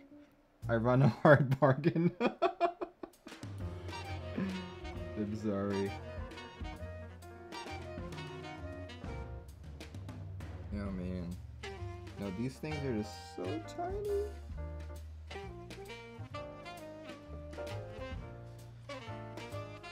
Have $12, want key cult invoice.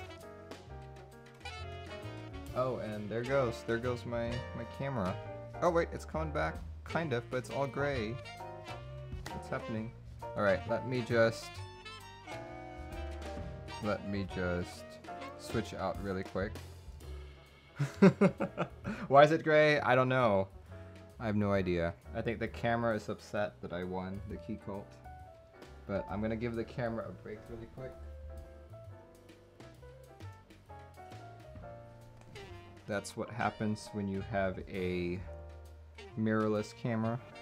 You guys can watch me do this. Well, you guys can watch me as I do this, not watching me do it. Cam is salty.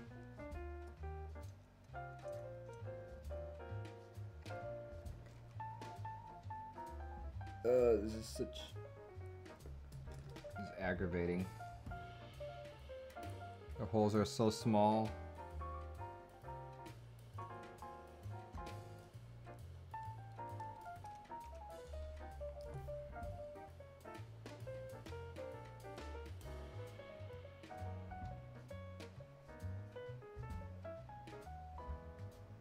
Drop the link, don't be shy. Grats Merlin, thank you.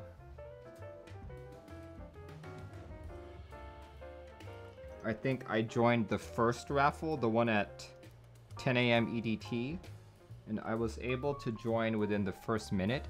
I know by the third minute, like, the servers went down.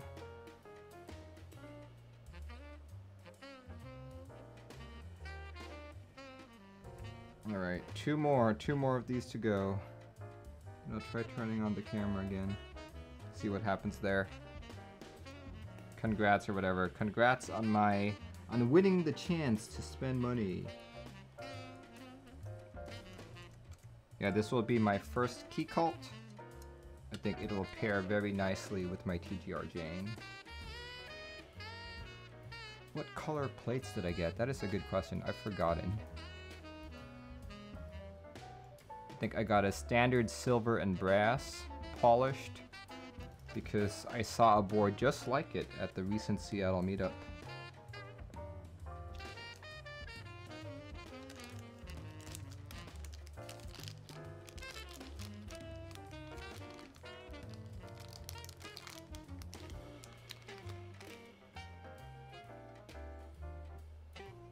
Okay, there's one more screw to put in. We should be good. And of course I dropped the washer. Good thing this has many more. These actually look to be the same size as the Satisfaction 75 washers, which I have plenty of, because Canon Keys didn't send me enough either.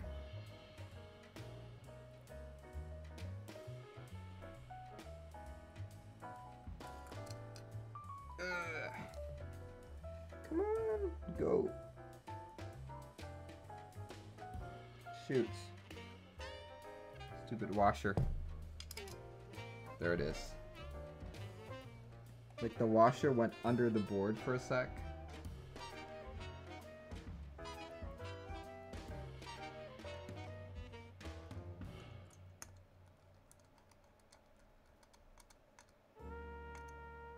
All right.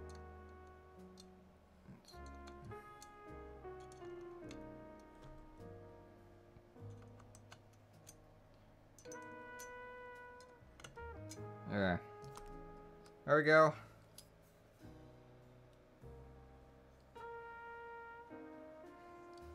All put in. Okay, let's try and turn on my camera again.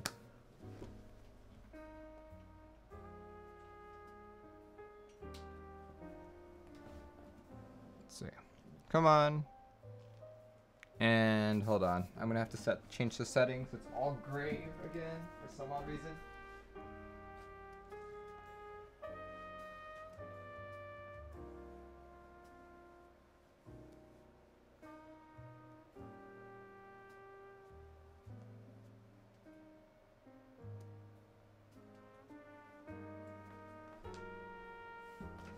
Okay, I just figured out why it's all grayed out. It was in a different setting. It was in Sony S-Log2 format used for video editing. All that. Here we go. Pretty, pretty, pretty.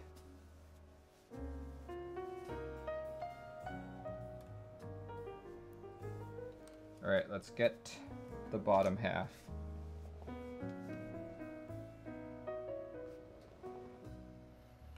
That's the bottom half right there. You know, since I don't have a battery quite yet, customer didn't send me one, I am going to put padding on instead. Doesn't look like I can put too much on.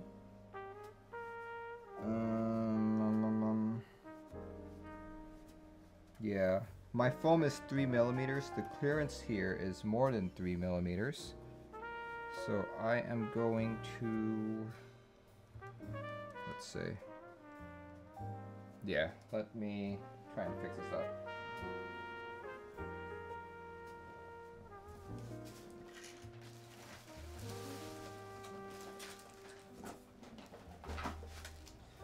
I'm going to use smaller pieces of foam.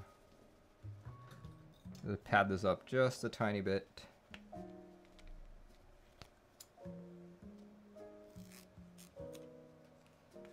Like so.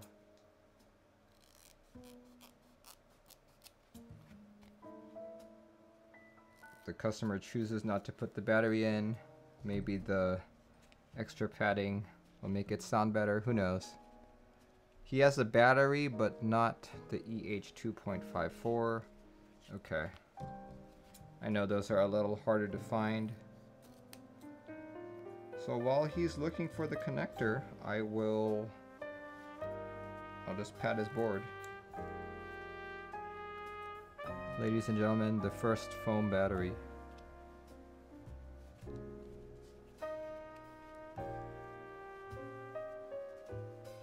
Yeah, I know, right? That's why I'm putting it only for this.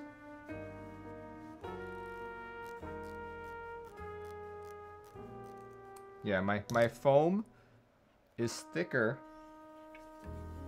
than the space that's provided here, so I can't really put that much foam. I could probably put like drawer liner, but that's not gonna help very much.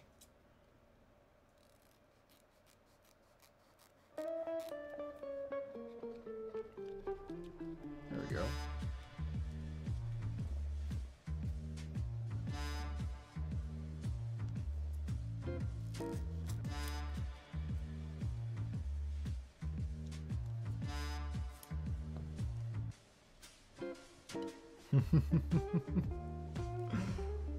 Just a tiny bit of foam. Don't actually know how useful it's gonna be, but you know, doesn't hurt to try.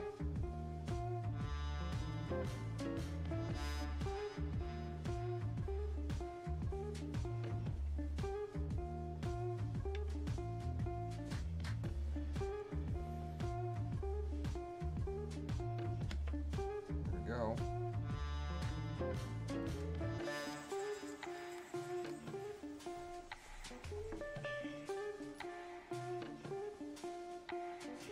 Alright, we can go back to hex screws right here.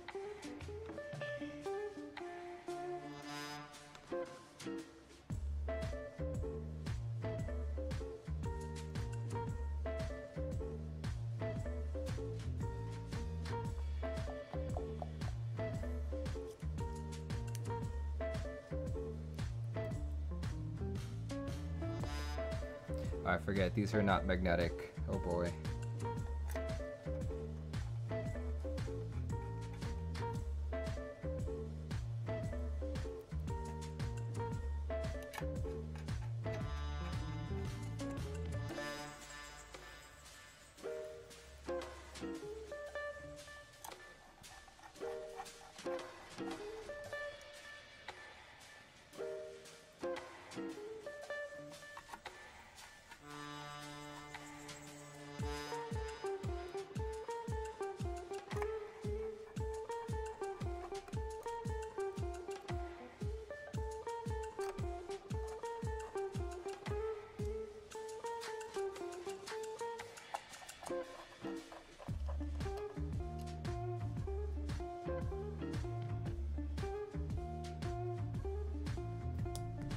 It's missing a screw.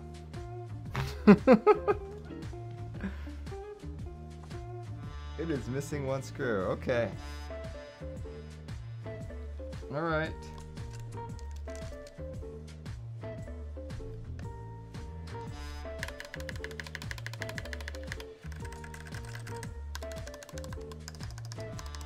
Oh, I can hear so much. I can hear it echoing.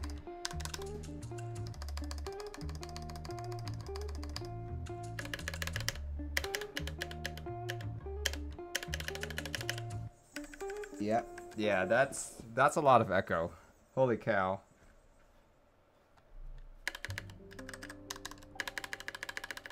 Maybe it will change once I put the rest of the keycaps on. Who knows? All right.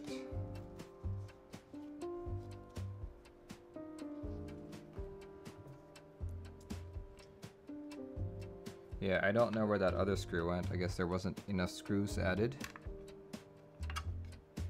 I did exit, just that, yeah. It's funny because the last keyboard he sent me was also missing a screw. It's just funny. All right. All 8 were in the case, really. I did not receive 8.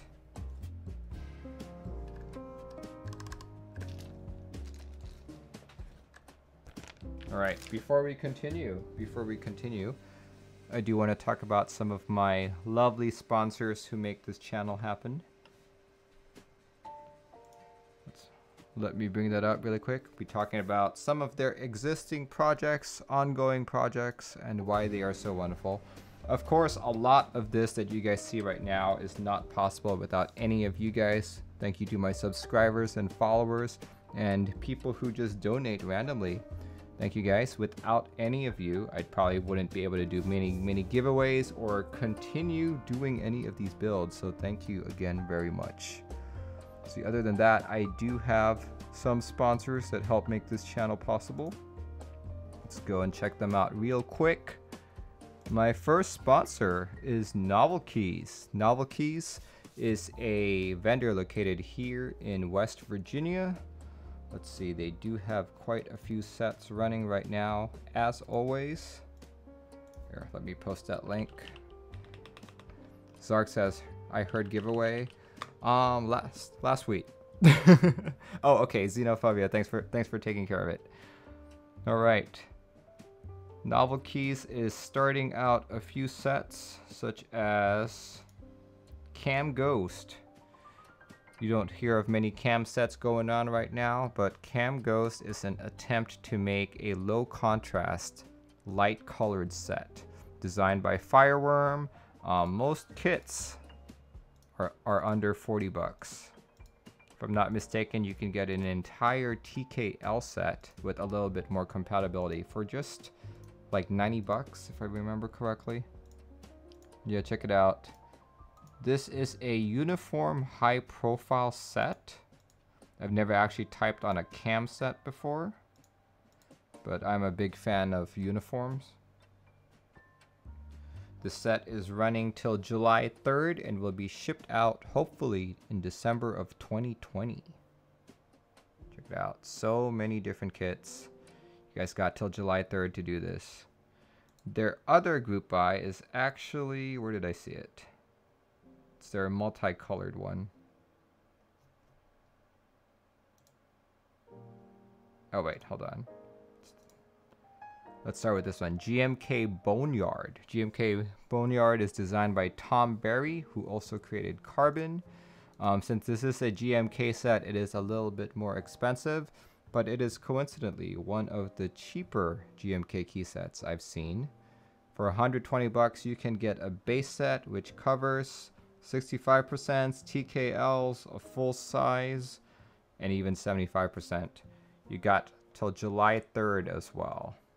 Unfortunately, since this is a GMK set, delivery time is estimated to be February of 2021. So good luck. And of course, please factor in delays. I've actually seen this kit before.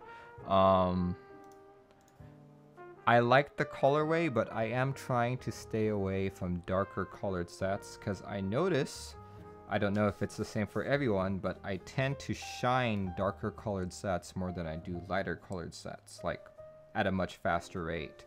So as much as I like this set, I have to confess that I have not fully embraced the shine quite yet. Let's see, what's that other set he was running? This one, GMK Midnight Rainbow. This set only runs till June 26, but it's also the same delivery time, February 2021. Let's see, base. For the base, you got 130 bucks. Looks like you've got coverage for 65, 75s, full-size TKLs and 60s, and also Sangan, HHKB, all that good stuff. This is kind of like a reverse hand rate or a darker colored one. Look at that. Midnight Rainbow. This one is actually designed by Jay. If you've never heard of Jay before, Jay is one of the hosts of Top Clack. And as it's a GMK set, February 2021 delivery. Keep that in mind when you purchase this set. Very cool. Look at all these. This actually looks pretty cool. But like I said, I am staying away from darker colored sets because I cannot embrace the shine quite yet. I'd be curious to see what this kit looks like on a keyboard that has in-switch RGB, and if the RGB was done in reverse. Who knows? So that's why it's got UK ISO. I know, right? It's not bad. I like it. Right. So all I've talked about so far are group buys, but if there's anything on his store that you like, such as switches, I believe he still has blueberries in stock. You can use discount code WIZARD and get up to 5% off. Xenophobia says, Merlin, buy one for Josh. That would be funny. I'm like, hey, I heard you like RGB, so I got you an RGB key set. Alright guys, my next sponsor is Zeal PC. Zeal PC is located in Richmond, Canada, the proprietor of Zeal switches. In fact, we built with some of his switches today. These are Zelio V2, 65 grams. Unfortunately, Zeal is also known for selling some of the most expensive switches. As much as I love his switches, I personally only buy during group buys, either on drop or whenever he runs a group buy. If you guys follow Zeal PC on Instagram, you will notice that he has been teasing a new kind of switch. It is a 3-in-1 switch, both clicky, or not both, but clicky, linear, and tactile. I don't know when it'll be officially released, but yeah, check him out on Instagram. It's quite interesting. He actually showed me a few samples during the Vancouver meetup, and I don't know, I thought they were interesting. Not sure if I'd ever buy them because I don't like clicky at all, so who knows. Let's see. Out of all of Zeal's products, my favorite switch are turquoise Telios, FYI. Next sponsor is Dixie Mech. Dixie Mac just finished GMK Redacted, and immediately a new key set out there. Well, maybe not so new. This is GMK Moto 2. Check it out, guys. If you guys are a fan of modern Dolch, this is the key set to get. The set runs from June 3rd to July 2nd. Let's see, how much, what's the pricing here? For standard, oh boy, look at that pricing, guys. $99.99. I take it back. I talked about, what was it? Carbon being cheap. This one is even cheaper. 99 bucks for the standard kit. What comes in the standard kit? Let's take a look. Oh wait. There we go. Standard kit is very minimal, to be honest. You don't have support for full sizes, so you will not have a numpad. That's the thing that you sacrifice for a $99 kit. But personal opinion, let's be honest here, how many full-size custom mechanical keyboards are in our community right now? Is the stream frozen for anyone else? Uh-oh. Let me check really quick. Nope, it's not frozen for me either. Very cool. So if you guys are looking for a cheap set and you basically just have a 60 or a TKL or a 65% or even a 75, and you don't want to spend over 100 bucks, this might be the set to get. 99 bucks. Let's see, if you did want to add the num kit, it's about 35 bucks, so 135 total. Yeah. Look at all that.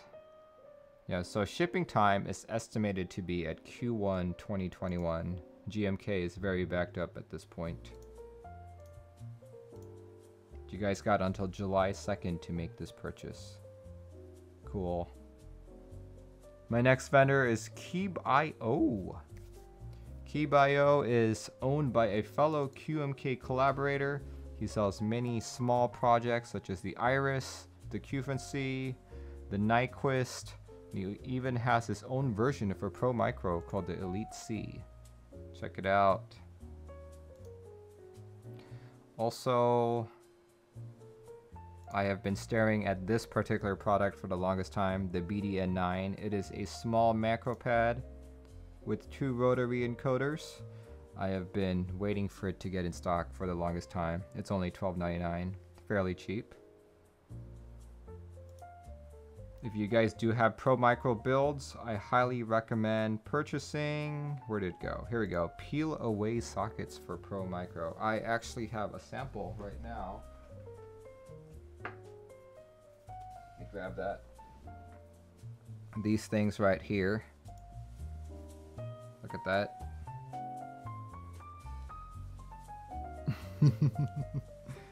These are super helpful because it will allow you to socket your Pro Micro. The next time your Pro Micro dies or you want to upgrade from a Pro Micro to a whatever the newest thing is, it'll be easily removed. Like you don't have to do any kind of desoldering. If you use discount code wizardhat, you can get up to 15% selected items. My next sponsor is Project Keyboard. Project Keyboard just finished GMK Masterpiece, and I don't think he has a new set released quite yet.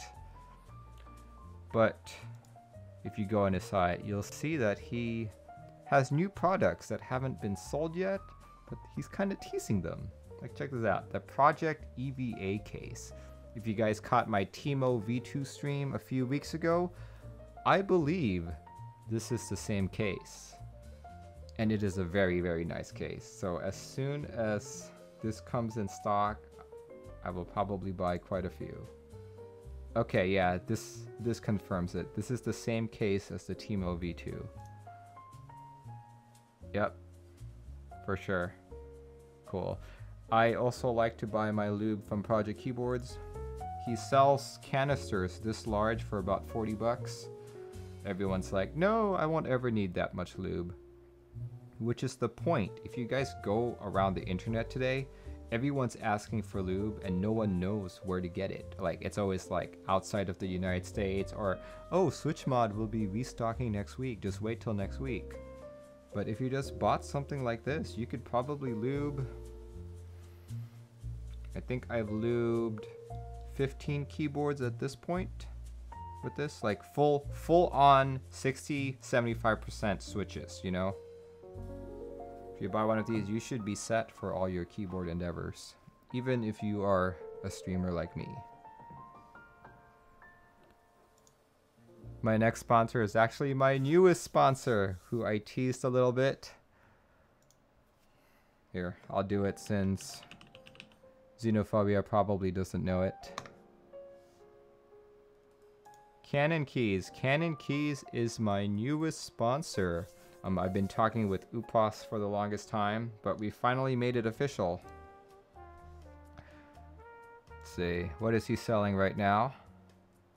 He is selling a group buy for the Atlas keyboard. If you are an ortholinear lover and have been looking for something more premium, something that's on par with like the Savage 65, Satisfaction 75, all of that stuff, this might be the board for you. Look at that. That is actually a pencil holder, that green thing that you're seeing.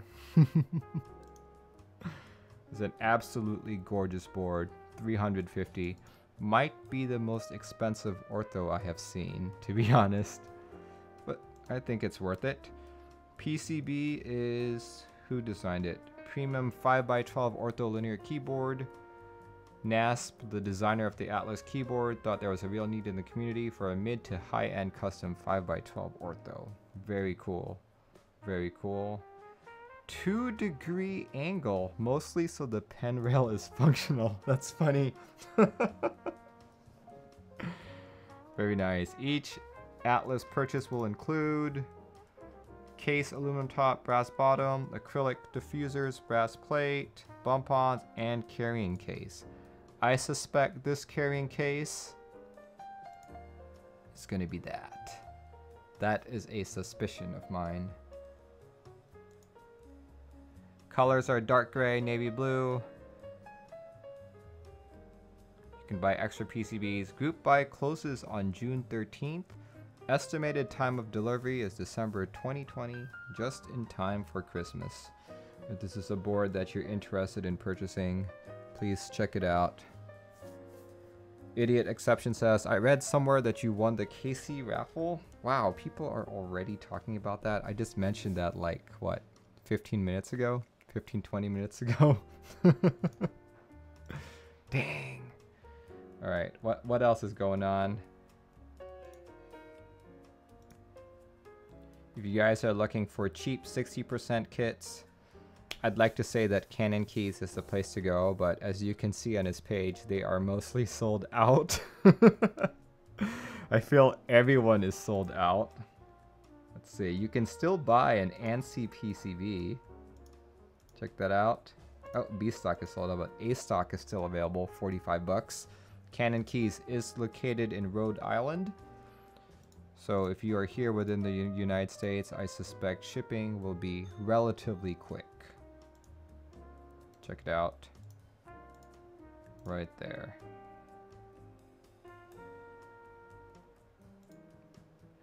Very nice. Oh yes. He is also in charge of Cat Explosion, as I mentioned earlier. I feel like a lot of cat sets have run on Canon Keys lately. But if you guys are looking for a red / purplish kind of set, this is the set to get. Rensuya is back again with the new explosive keycap set. Literally. It's based off of an anime, apparently. So if this is something that you like, you want to fulfill your inner weeb, this might be it. I'm personally going to go for these guys. This one, just because I think it's so cute. See, how much are they? They are 38 bucks. Okay, yeah, I can do that. I can do that. That or this one. Which one do you think I should get, guys? Should I get the red one or should I get the gold one? Which one's cuter?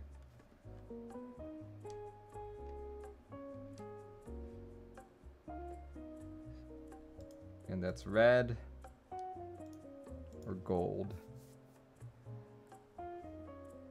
So you got a red, gold, gold, red, gold.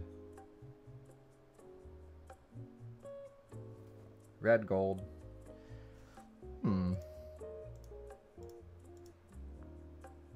That's hard.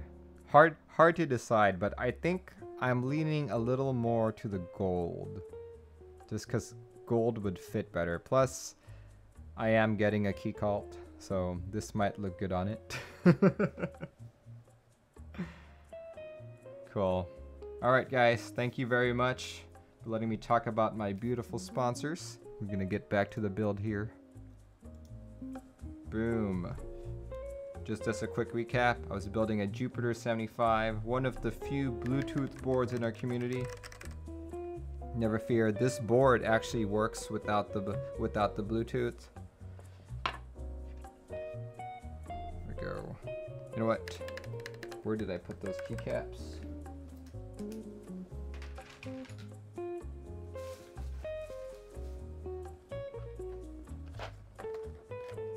Here we go.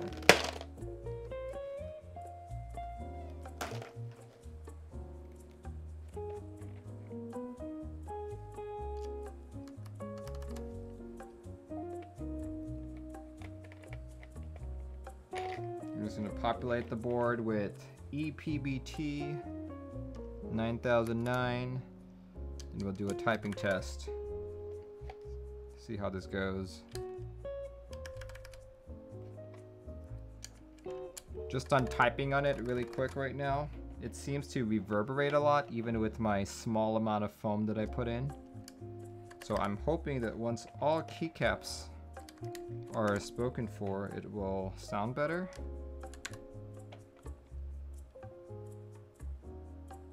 Is there a screw just above my mouse? To the right against the cable? No, I'm not seeing any. Axot says, see prior message. Oh, okay.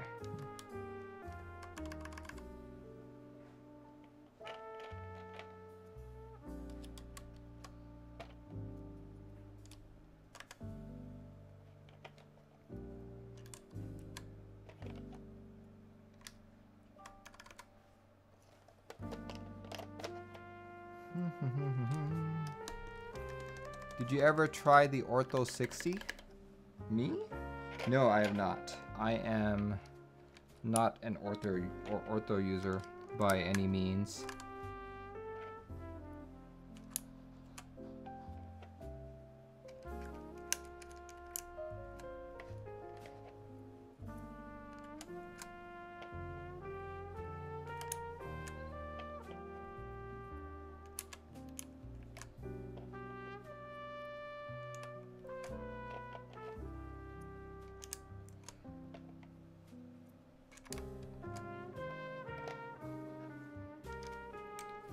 Tab.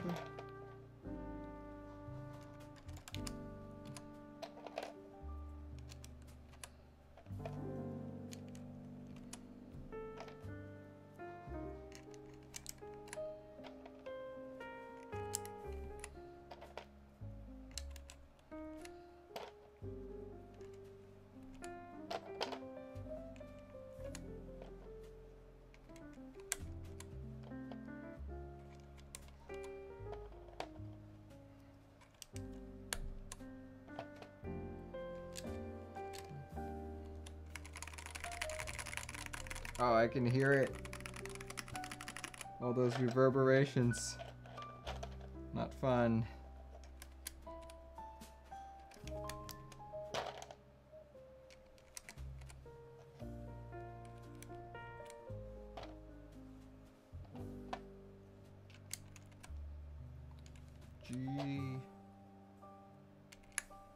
Rot says, I'm buying stabilizers. Do you have to have a special PCB board for the screw and stabilizers?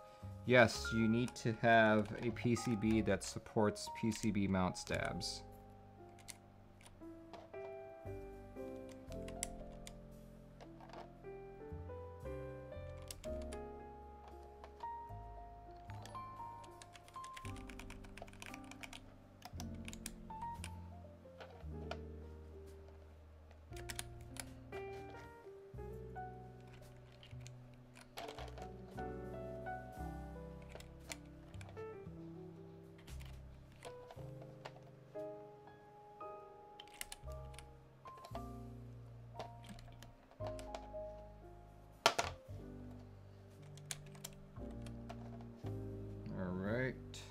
I will need to open the other box, and also some of my keys fell on the floor. Let me grab those really quick.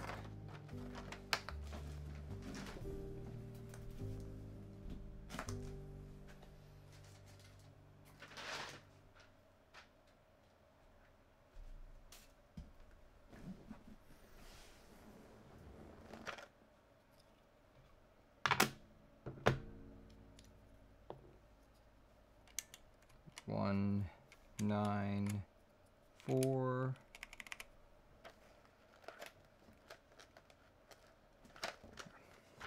There's the X.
Geekster, you and me, man. Oh. Should not have turned it upside down because now keycaps falling. Alright, let's put that down for a sec. Alright.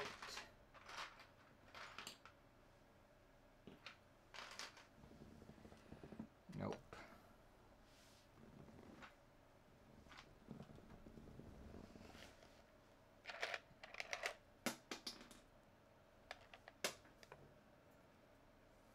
Can't wait for a moon tower tomorrow.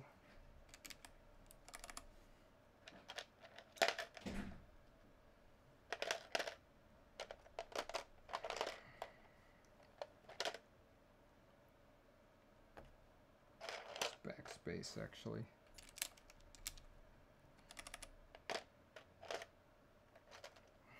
Whew. I see some major warpage. Holy crap. Not sure if you guys can see this, but this is the 0 for a numpad, and the EPBT, this top shelf is completely arched. Wow, that is really bad. Not surprised though. I've seen this happen a lot.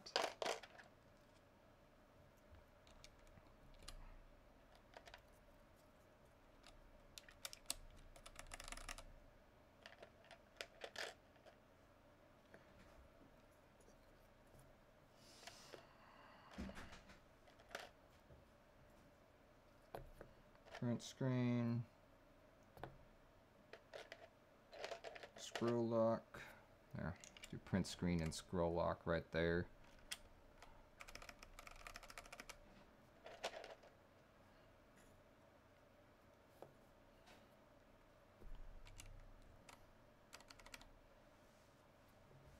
Need a delete key somewhere here.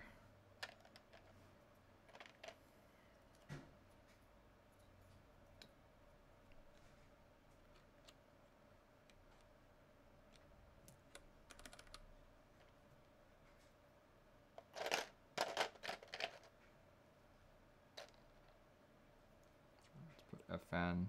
Actually.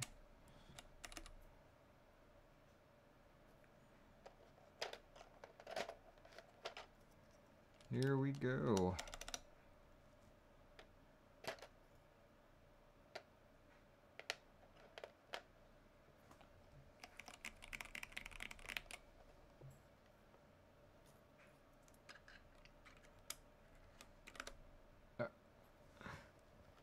All right. Gosh. These trays aren't very good. I feel like if you don't staple them tight, everything just flies around. I'm trying to put this away for now. All right, check it out, guys. Not bad. Let's plug it in. Let's plug it in.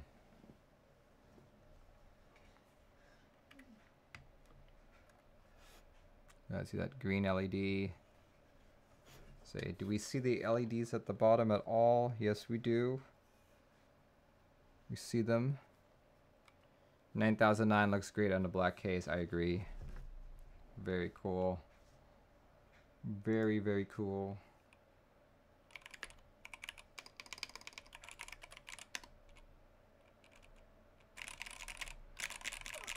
There's so much reverberation. Holy crap. Okay, not sure if you guys can hear that. Here, let me... Yep. Music's done. Let's do a few typing tests. So keep in mind, I'm running 3 desk mats right now. 3 thick desk mats.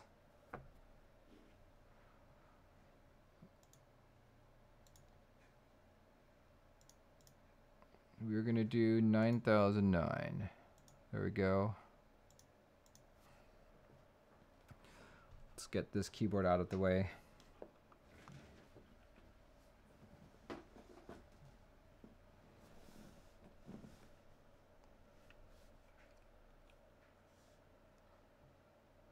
I need to catch up to Teja. Teja has like thousands of people. My audience is more technical, to be honest. People who want to learn how to program things.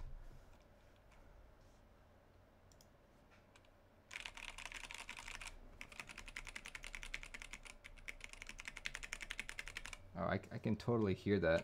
I can hear that reverb. Axot, did you experience like the same thing? Like as you're typing, you could hear it reverberating? Because that's very evident to me right now. Here, let me bring my microphone a little bit closer. Maybe you guys can hear it. Maybe you won't. Here we go. That's pointing directly. That's the mic right there. And now I can't really see what's in front of me, but okay. Here goes. Let's see how fast I can type this.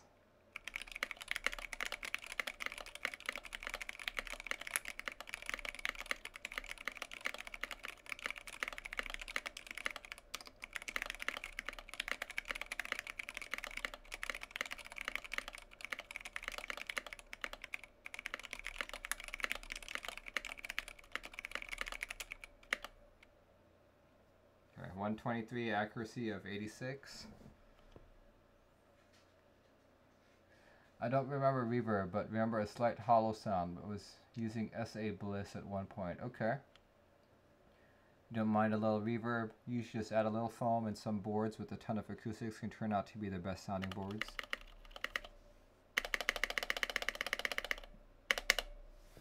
Can you guys hear that?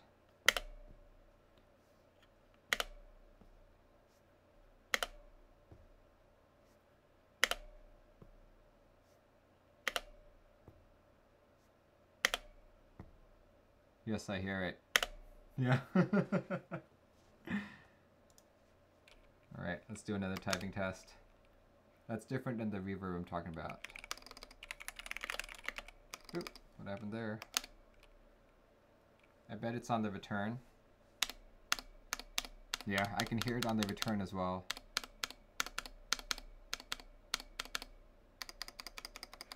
A little less on the backspace. Definitely hear it on the shift as well. How about on a regular key? Nope, can't hear it on a regular key. It's only on the larger keys. Let's see, let's try something like something that doesn't have a stabilizer. Let's try the shift key. Yep, it's there. Can hear it.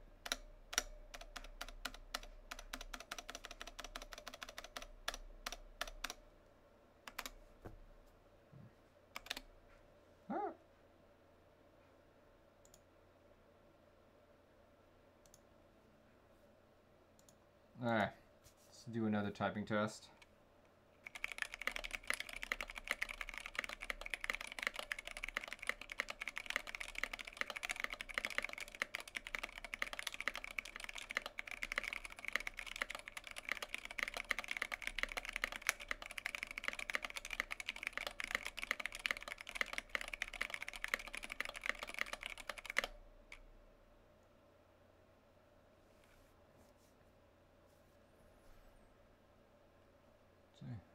Could it be the springs and the reverb from the board accenting it? Probably. Could be. I asked the customer if he wanted me to lube his switches. He said no. So these are stock Zelio V2s. And Zeal springs are known to be somewhat pingy.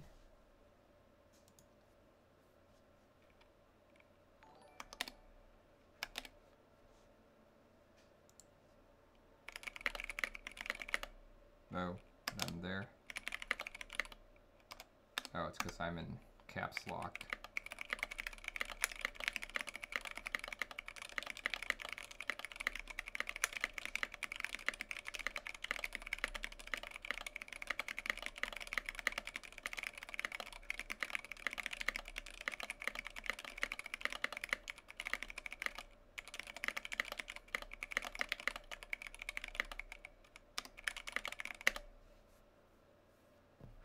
Mismatched row.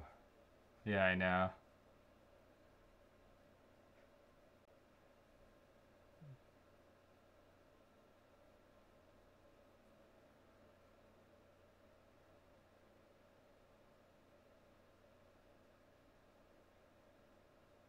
Unicorn sass. Yeah, maybe.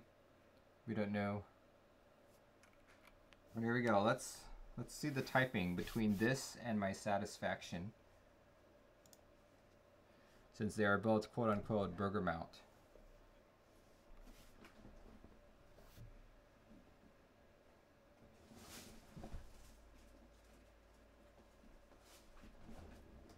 I mentioned earlier.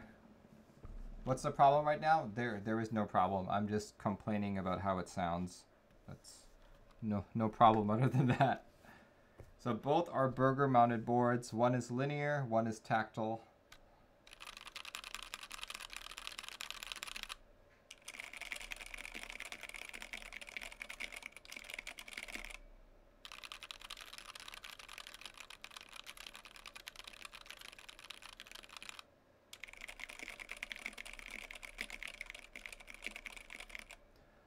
Both of them do. Both of them have O-rings. It's the same kind of mounting for both. Yeah, it's funny how they called it a gasket top mount. That's the wording on the website.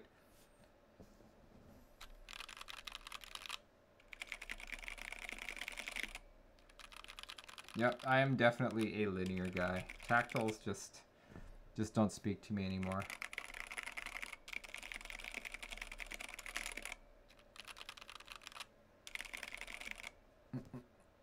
Very cool.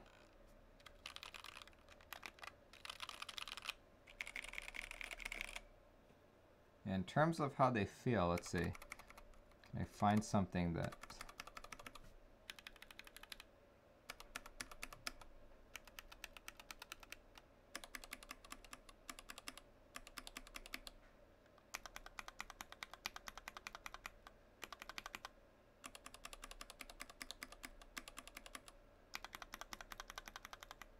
I'm trying to see if I can feel like the burger mounting, but I just really can't.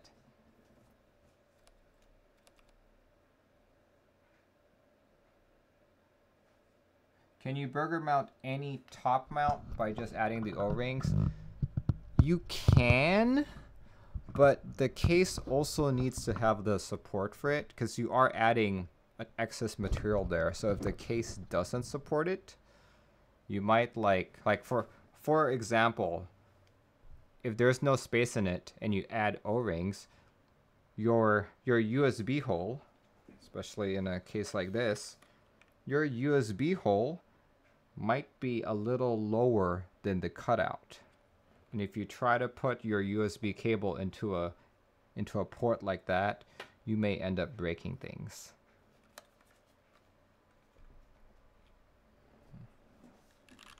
So while yes, you can make anything burger mount, in practically speaking, it's not a good idea.